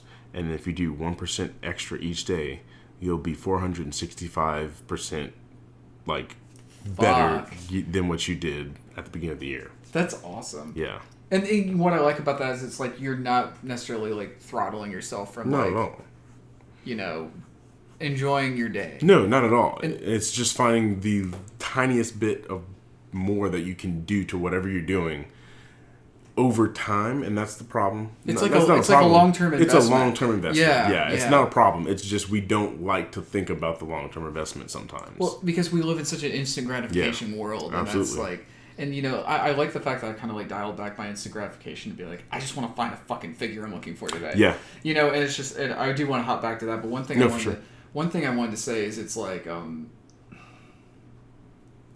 that what you put in, what you get out kind of thing. I really like that. And what's cool is something my therapist and I were talking about is I used to have this thing, and I still feel like I do to an extent, but I'm really, really shaking it. It's feeling great. Mm-hmm. Is I do this thing where it's like, I think it's because I worked that shitty retail job before this, and it was just like, my separation from that and all the stress and anxiety from that was when I got to come home and I had a day off and I could just fuck off and not worry about doing anything. Yeah. The thing is that it's not as simple as that now, where it's like, I have to do the production stuff at least most of the work week. Mm-hmm. And I guess I was getting that, like, not having that separation, it was giving me anxiety and shit. Yeah. And what she told me, and it took a few days for it to really, like, stick, was I had to find a way to where it's just like, well, here's the thing.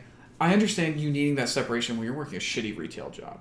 Or like you're working, something like that, where it's like it's not something. It's not what you are meant to do. It's not what you're meant to do. But when it's like, okay, but you're working on your movie. Mm-hmm. I don't see that as like, oh no, it's a task. Like, okay, there's tasks that have to be done with it, but it's just like it's getting you one bit closer to your movie each time. Yeah. It's like that's what you're meant to do. So, her thought was it's another part of you. There doesn't need to be separation. Yes. You need to find a way to kind of like meld them together.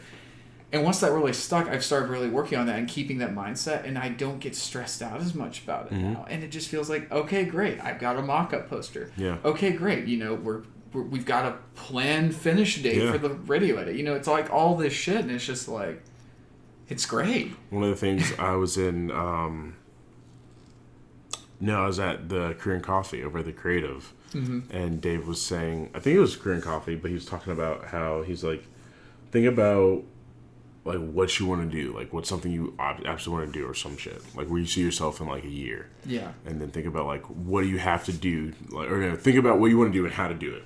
And chunk it down. And no, not even chunk it down. Oh. We get to that, but it's like how long, quote unquote, realistically does it look like it would take? Write that down.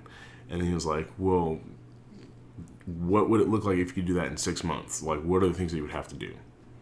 And so he was actually talking about himself because he had a pilot he shot last year, and he said within a year they were supposed to have it done, and he was like, "Why am I waiting? Like what?" And they have it done. I think he said it's going to be done either this week or next week. That's awesome. So like if he had kept that timeline for like, hey, it'll be done in like a year for like all the edit and the coloring and all that stuff, when he just finished that shit in like fucking a month and a half, like. And then the things that fall into your lap, Why are you holding yourself back? And I don't mean that to like do as much as you can now. Yeah, it's like that's not like it's not. Yeah, I'm not saying. Sell. Yeah, it's just it's just think about like the things that you can do within the healthiness of your life. Yeah, healthiness is the key term there. Absolutely. I think the big epiphany for me was like when I realized I'm going to cast locally, with the exception of Raul and, if I possibly get Ford or something like that. But it's like, I want a guy we know to play the lead.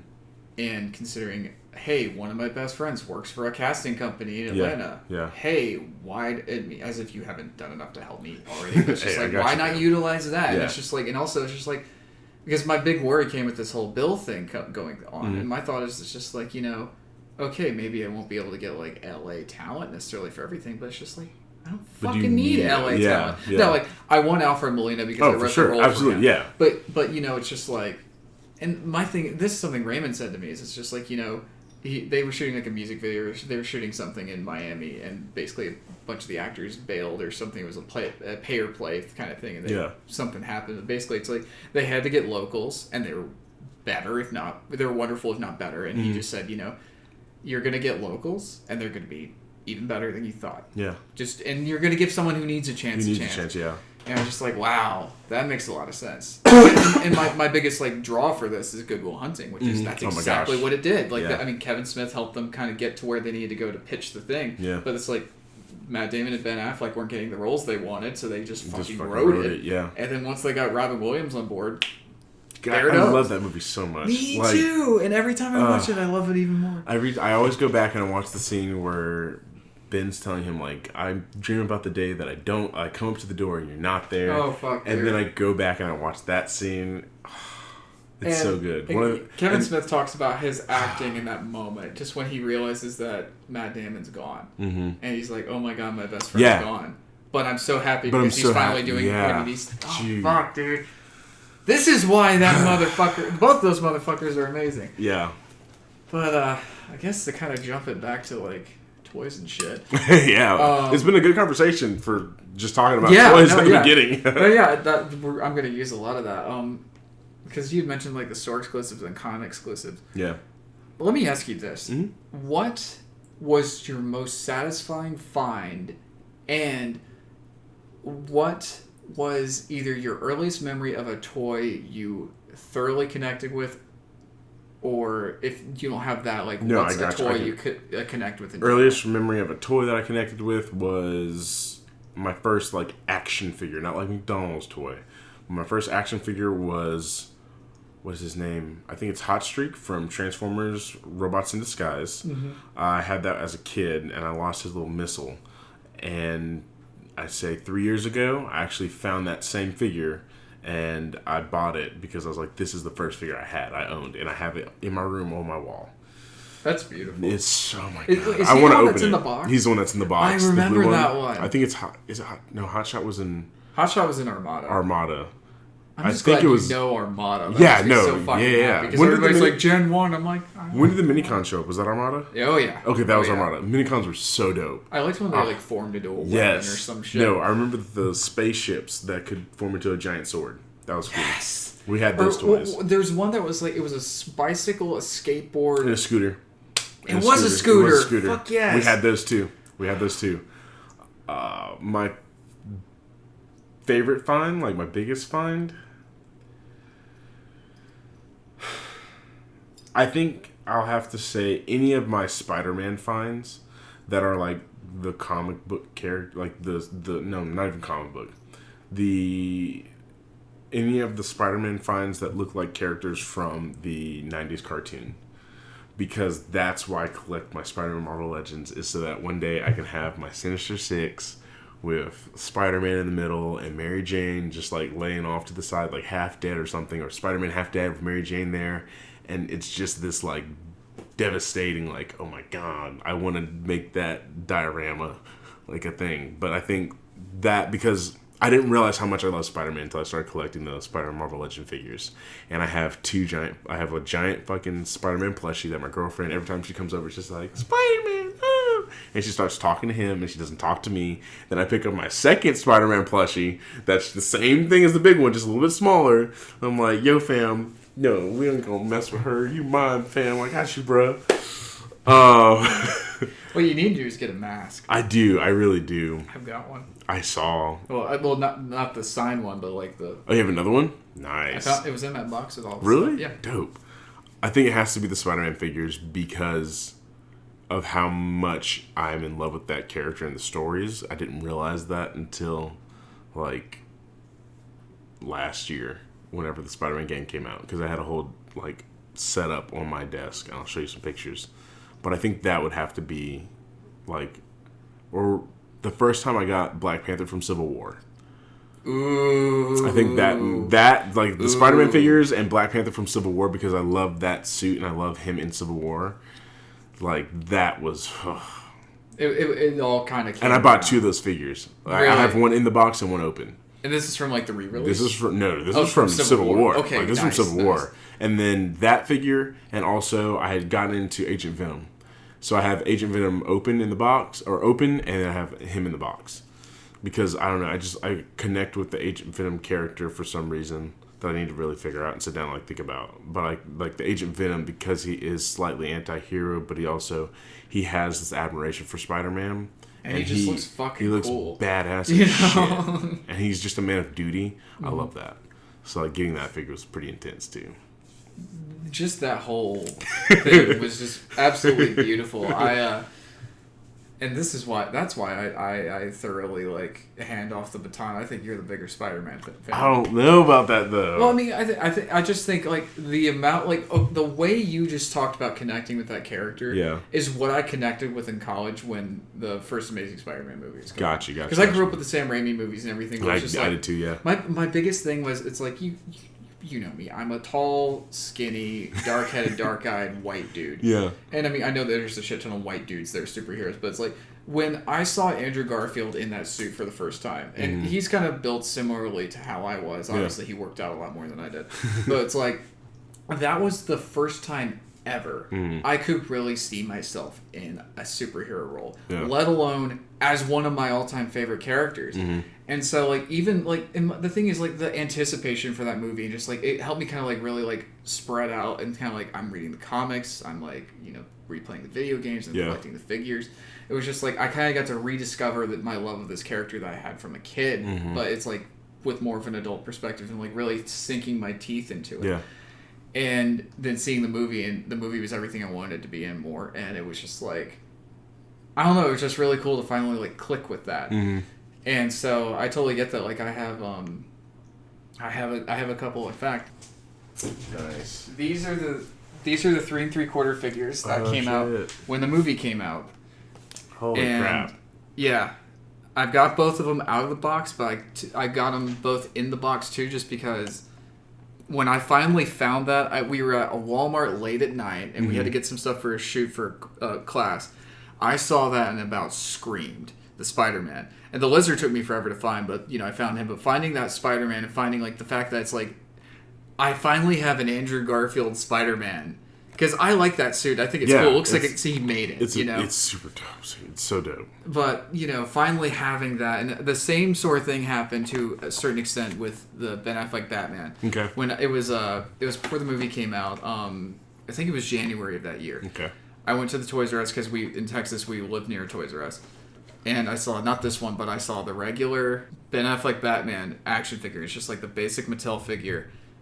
I was just like, oh my god, this is the thing I've been hyping about for a year, and I finally get to hold one. Mm-hmm. And then a few weeks later, I see that motherfucker. Yeah. That was the quickest $40 I ever spent. And for those, because audio, I have a, what would you say that is, like a 2.5 foot tall? Yeah, it's 2.5 to 3. 3, yeah. I have a big ass Jack Specific Batman figure that's of Ben Affleck as Batman. It's totally like it's Ben Affleck's face. They totally scanned his ass and shit. Well, the rest of his body, but also his ass. But they scanned him, and that was one of my favorite things I bought because it was just like, and also because I customized it. And I was gonna say the customization is what I love about it. It's like the most flawless part. Well, I think my favorite part about the customization is you really get to see how passionate I was about that interpretation. For sure. It's like. It's the dude I wanted to play him. He's in the suit that I want. He's going full Dark Knight Returns with it. It was like I finally got to see like Batman embodied how I knew him from reading the books and watching the cartoons, not just from seeing the Christopher Nolan movies. Yeah. Like I really like getting an interpretation of the character. Because I'm just looking at the Cape and Cowl. Mm-hmm. Have you seen the Batman the animated series episode called the Cape and Cowl Conspiracy? Remind me what happens in it because the title's blur to me, but I remember the episodes. It's this assassin that's trying to kill Batman. He's kind of really smug about himself. And the whole thing is like the dude is always like, I think 3 different occasions he almost catches and kills Batman. And he always says with like his little accent, he's like, yo, cape and cowl, please. And so like every time like he actually gave him at one point Batman has like a bandana like on and he gives him the cape and cowl. Oh really? Yeah, but like the end of the episode, I don't want to spoil it because you need to find it. Uh-huh. The end of the episode is just awesome. Like it's the Cape and Cowl Conspiracy is amazing. Also, the Grey Ghost. Have you? Yeah. Oh, I love it because Adam West plays the Grey Ghost. It's such a good. But the Cape and Cowl Conspiracy, Batman the Animated Series, you need to check it out. It's dope. And like just looking at the cowl and the cape is just like that's what I'm getting right now. The figures like these like 6-inch figures, they've gotten so much better over the years. But it's like that was that was unapologetically Ben Affleck as Batman. Yes. And to be able to like have that I know it was huge and over the top, but it's just like that's the biggest thing I own. Mm-hmm. Like that's even bigger than my Imperial Walker. Oh, nice. And it's just like. I don't know, and I have to give a shout out. I know we were going to give shout outs to people, but like, I dove into customization with figures. It started with this guy named Cosplay Chris. He's on YouTube. He's on Instagram. I think he's on Twitter. He's the fucking man. He's Australian. I actually, Chris Stanley, the character in my script, I named after him. Nice. Because that, like, I was unemployed.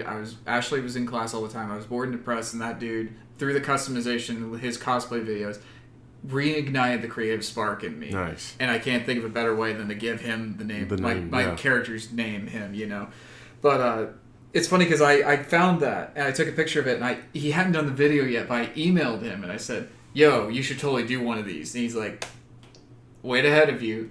Give it a week. Nice. Comes out, and I did all of my customization based on how he did it. Nice. And it was just cool, and like he's on the small figures, like it just gave me the balls of like, okay, I can do these, and they won't look like shitty little things, but it'll look really cool and add something.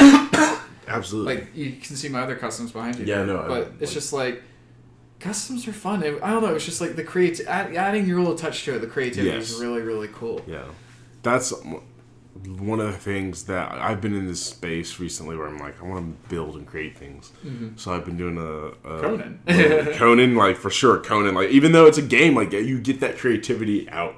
Your problem solving. Your problem solving. I did that. I edited a little song for my girlfriend. I'm actually really impressed with myself because I don't know a lot of like music editing like that well, like nowhere near Lane at all. Shout out to Lane Silva. Like, who is going to be on this. Oh, yeah. I told him he has no choice. He's going to be on this. Super and we're cool. also going to peer pressure him about his podcast. Yes. No, we need to, like, punch him in the face and be like, do your fucking show. I should have hit my head. Anyways, but what was I saying? Oh my gosh. That song for your girlfriend. Yeah, edit the song for my girlfriend. I'm editing a little video for my little brother, like, of my little brother, that I need to, let me show you this stuff before I leave. Yeah. And then, what else? I'm back in this little creative space. I'm actually about to start writing again. You got the pilot light. Yeah, it's just like, dude, just like get it out there. Just get it out there. Yeah, just do it. So Thank you. That's been really good. It's been really, really good. So. It's nice to kind of have that. I got burnt out on my artwork for a while. And really? Yeah, and then what happened was, long story short, I basically all but deleted my DeviantArt account. Wow. And I realized how much pressure I was getting from, like, basically the audience there. Now, I have some wonderful people on there, but it's just like there were also people who it's just like, you either have to draw certain characters this certain way or you're just wrong, which is absurd because it's like, well, if you don't add your own spin to it, how is it unique and how is it interesting? Yeah. That or just people begging for free art and I do free art for friends. Yeah. But it's just like, if I don't know who the fuck you are, and you're just coming out and being like, I want you to draw this character in this outfit doing this, just like, okay, you gonna pay me? Mm-hmm. For sure. But, you know, once I kind of had that separation of that, and I finally just, like, I just did something for my fucking self. Mm-hmm. It felt great. Yeah. Like, all the energy I was putting into it was 100% just because I wanted to put it in, not because I felt like I had to. And getting that back is just a great fucking feeling. Absolutely. And I love that, like, not just as, like, you're doing with music, but obviously, like, I can feel that with your podcast. Oh, yeah. Too. You know, you're writing again. You've been acting a lot. I actually have. Yeah, dang. Yeah, I'm doing like, fucking everything, dude. Like you're going for it, and that's it's inspiring because it's like, and it makes me happy that I'm so closely associated with people who are like that. Yeah, that's what I want. Like that's what I always want. And that's why I was like, whenever you're like, I want to do this thing, I was like, motherfucker, I got you. I'm gonna find people. Like I want to make sure that I'm always around people that are doing things for themselves. And then others, so that we can. We feed off of each other. We feed off each other, and we're bringing each other up horizontally instead of. I'm reaching out to the side so that we can go up instead of just trying to like do shit myself, because you can only do so much for yourself. Yeah, and the thing is, it's like there is a healthy amount like where you do need to do. Oh yeah, for yourself, sure, but there's for sure, like, absolutely. Like the podcast, I can't do shit. Like I cannot do that with anybody. Yeah, I have to do my podcast by myself. And maybe after this year, I might try and grab someone on to edit, maybe. But like right now, like it has to be by myself. Like yeah, there are definitely things that you cannot do with other people. Like you know what's funny? Speaking of having to do the like editing yourself or whatever, I'm utilizing a lot of how Lane has cut the radio edit to cut this. Yeah, it's really interesting. Like I've utilized like his just like little mannerisms and techniques with it. But yeah, I just think like I don't know, it's just so nice to like. I don't know, just have not just this camaraderie, but we get it with each other. Absolutely. I have a because we're creative types. We're just creative types. Yeah. And I'm glad that I found, especially people that I've known, like from like younger days, like that we are creative and we're staying in touch and together. Like I need to call Lane, but like that's awesome. Like I love that we're doing it. We're doing stuff. It's well with that. I have a question for you. When are we going to customize something for you? That's what I was going to actually ask you. I need to find a figure to customize because I've actually thought about that. Let's start with something simple. Yes, very simple. I think anything I'm going to customize is going to be very small. Like small, simple stuff. Okay. I'm thinking like, okay, for an example, right now I got this like die-cast model kit from Affleck's Batmobile when the movie came out. I didn't do anything to this except dry brush on some silver, but you can see how it just kind of wakes it up. I want to do some dirt on the tires at some point. Nice. But it's like, let's start with something where you're just kind of adding to it. You're not like, okay, like one of the hardest things I ever did was trying to do that goddamn stubble in its face. But like, it's something simple. Like, okay, like look at Superman over here. The only thing I did to that was I just wiped it down with black shoe polish and then went with like one of those like rough sponges over it. Gotcha. And it kind of like, gives you that shaded effect.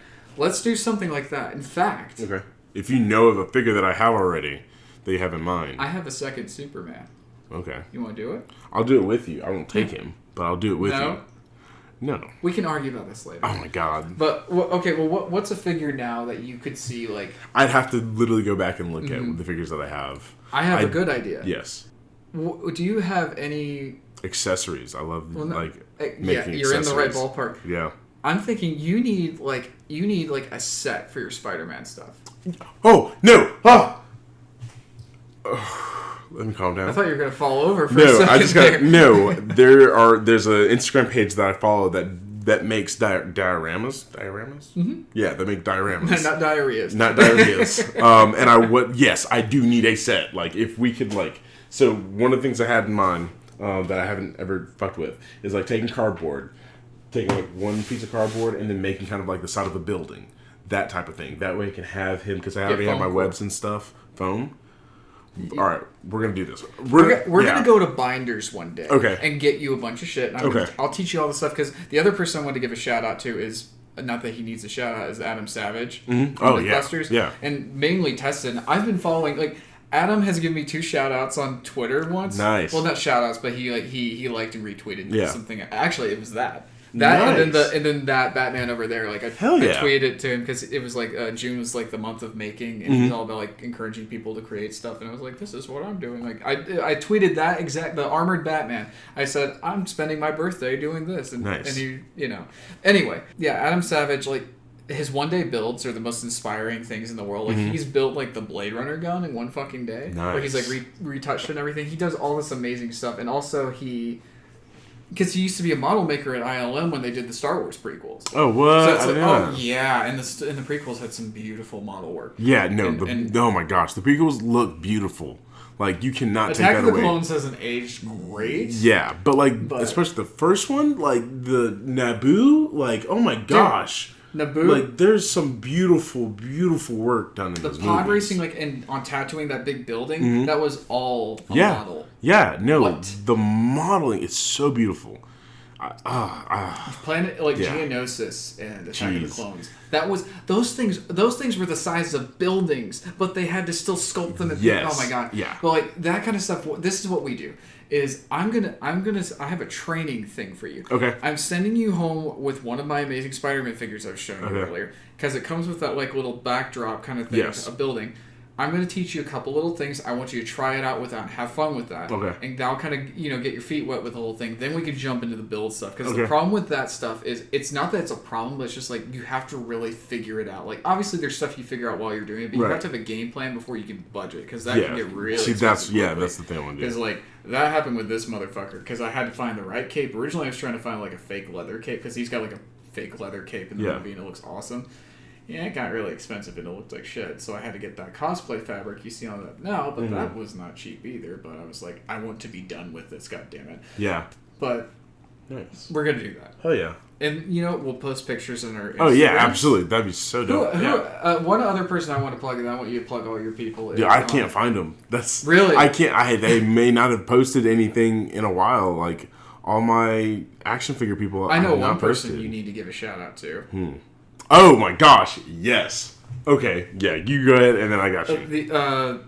Well, there's 2 things. Toy Shiz on Instagram is amazing. I don't know where he's located. I know he's somewhere in the U.S., but he's people will find stuff at stores and then they will message him on Instagram their receipts if they get a deal or something, or if there's a lot of stock somewhere, and he'll pass on the information.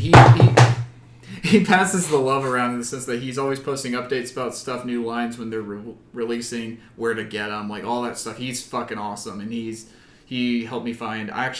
You see the Val figure from Solo? Yes. She's right in front of Woody Harrelson.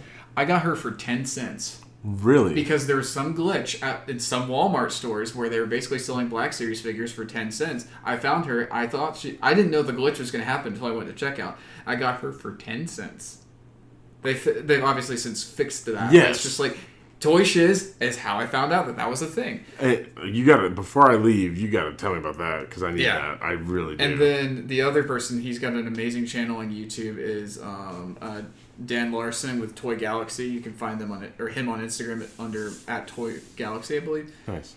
He's just fucking awesome. He has fun. I think he's either in his late 30s, early 40s, and he's just a big fucking kid, and he's so unapologetically smart ass about it, and I love it. And that's awesome. He knows what he likes. Yeah. And he's, he doesn't shit on stuff. Like, he's not a big fan of Funko Pops because he says they all have, like, dead shark eyes that creeps him out.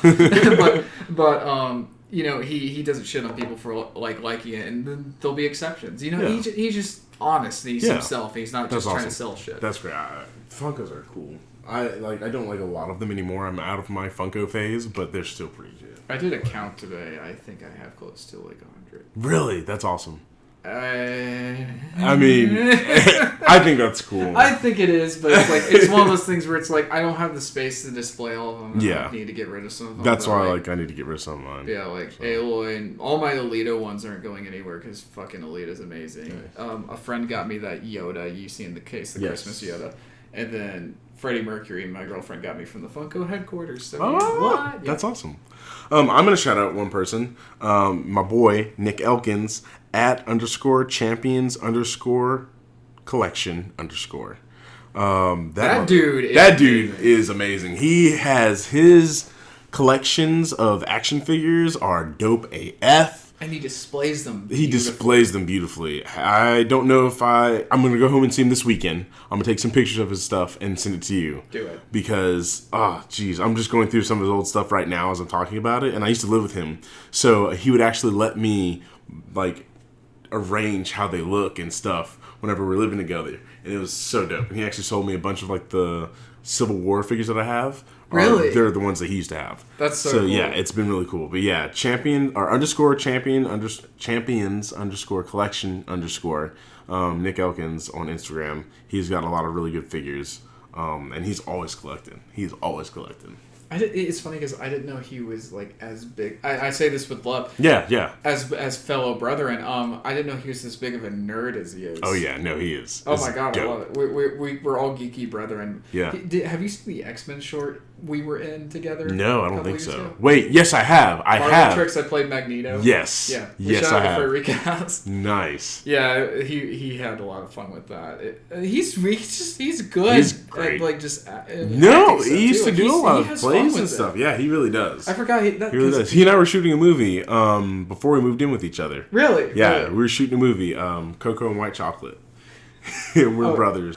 I'm very sure I still have that stuff. I want to see that. I have a hard drive that died, and I have to get I need to make sure I get it fixed because it has all of my family stuff before my mom passed, and I need to get it fixed. I sent it off to this one place, and they're like, it's going to cost $1,500 to fix. I was like, fuck you sucking dick assholes. And I found another place that said they could do it for $500. That's worth it. Yeah, I just need to go ahead and send it off and get that going. I've got one that's giving me shit right now. I'm like, don't die. Let me get all my shit off. Get it off. Get it off before you do it. Because the day that died, I was literally in the process of transferring it over, and it dropped. Oh no! Yeah, and it dropped. Oh. So yeah. Well, in closing, I have a very important question to ask. Yes. Out of the box or in the box? It really depends on the figure. I'm one of the people that it depends on the figure. If I'm an out-of-the-box person and it's something that I absolutely have to have, I need to get two of them. One in the box, one out of the box. That's what I did for Agent Venom. That's what I did for Miles Morales Spider-Man. And that's what I did for Black Panther. Everything else I can do out of the box, even if it's something that I really, really want. Because for me, I'm one of the kids that wants to pose my figures that I have. So I don't mind it being out of the box. Unless it's something like Agent Venom, Miles Morales, or Black Panther. I have to have one in the box and one for display. And one to play with. If you see my room, I have all of my Fantastic Four. They're all in the box. I can't wait for you to open those. And the reason why I haven't opened those is because I don't have Silver Surfer. Once I have Silver Surfer, it's gonna be like Christmas, dude. Yeah. Oh, I know. Because I've had them for over a year now. And I need, because they released one one quarter of the year, they released another one another quarter of the year, they released another one another quarter of the year. That makes a whole lot. Yeah. I want to get my hands on a thing. Yeah, no. Just because that's just it's a good figure. It's a good figure. So it depends on what you have. If I'm collecting a set, I'll generally keep them in the box until I finish my set. But I'm most likely going to open everything. The little DC Universe, action, the 3.5 quarter inch action figures. Yeah, they stopped making those. They did stop making those, but I have a bunch of them from Arkham Knight and Arkham City. I have a bunch of those. I haven't opened those up because they're not posable enough for me to play with them. And that's my problem. Just to kind of like me jump in a little bit. As you can see, I've got for our listeners, on the top like kind of edges of my walls in my room here, I've got 3 3/4 Star Wars figures from The Force Awakens mainly. I got a couple Rogue Ones and then some other ones, but those are ones like I collected the 3 3/4 ones when I was a kid because that's all you had. Yeah. But they've kind of gone back. It's a budgetary thing, but they've cut back to where they're 5 points of articulation, where it's just like the neck swivels, the arms. They don't bend at the elbow. It's very much like how they were in the 70s and 80s. But and I'm used to where they're basically like Marvel Legends articulated. Mm-hmm. Yeah. But the cool thing is they've done that with the Black Series ones, and they do have like more high end, like smaller ones you can get the posability of. But I also just with those, I like the card art too. So my thing is particularly like the Force Awakens ones, like those are like those are really digitally, good. But they're illustrated, and so I just see it as art. But like like that Hoth Leia you see over by Dracula. Yep. Mm-hmm. I've got one of those out of the box. Nice. I've got the Last Jedi Leia out of the box too. I'm with you. It depends on what the figure is, and and another thing, it has to depend on like what's the aesthetic quality of the thing. That's also very true. Like you can see with these Leia ones I have over here. Mm-hmm. In case our audience is not aware, I love Princess Leia. She's like my original crush. But it's like I kept the 2 at the top because that's how the figures were packaged when I was a kid. Yeah. And I gotta have some of those. I like the vintage packaging with those other 2, and then that Black Series one at the bottom. I have one that's open, but it's like that one, especially considering there was like the big controversy with that. I kept a second one because I originally had a third one, but I gave it to a friend. It was an order mistake. Okay. But yeah, if it looks good on the wall, and like you said, it's not really an articulated kind of figure. Keep it in the box, or like if it's like a collectible, and keep it in the box. Like my DC universe, I have Red Hood from Batman Arkham Knight. Oh, nice! I want to find a second one so I can open it because I love that, just the aesthetic, the look, the box, the feel. It's amazing. I want to have a second one so I can keep one in the box, one to open. Yeah. So until I find another one, I'm not going to open the one that I have. So. See, it's good that you have the discipline for that because I have tried to have that discipline in the past. I've gotten a lot better, but then there have been times where it's just like, fuck it, I want to open it. Yeah. And like with the Leia right there, I opened the first one I got because, oh my god, they made this. But then, like for example, that 11 up there, I want one that I hope they do a variant where she's got her hair kind of like how she does in the poster right there. But yeah, like that one's like it's cool. I just got it today. I'm like, I got one. You got it today? Yeah, I got one from season 2 last week where she's got like the little nosebleed. I thought that looked cool. I took that one out of the box, but that one I'm just gonna let it chill in there until something else happens. Hell yeah. Cool. This is dope. You can find me on Instagram at Parkour Geek, PARKOURG33K. You can find me on Instagram at Art of Matthew, and I believe I'm at The Art of Matthew on Twitter. I can't remember exactly, but yeah. And then we have an Instagram account now. Oh yeah, we do. At Common Sense Podcast, I believe. I'm gonna quadruple check. Instagram. I feel like an old man. I'm like, yeah. Sometimes I'll be like, don't think on my phone. Yeah. Sometimes you just go into geezer mode and it just happens. And I say that in front of people who are more close to actual geezer age, and they're like, you don't get to say that. Yeah, it's like, well, is there underscore or anything? Yeah, Common Sense _podcast Gotcha. On Instagram, and I believe we're the same on Twitter too. There's a link to the Twitter. We have a Twitter. Yeah. See y'all. I'm doing too many things. I let Matt take care of this, and I show up and I do the podcast, and then whenever we're ready to start getting more people on, let me know. Like, I got you, fam. Y'all have a good night. Deuces. The following audio presentation is property of Lake House Creative, LLC. Any reference to copyrighted works is for review and commentary purposes only.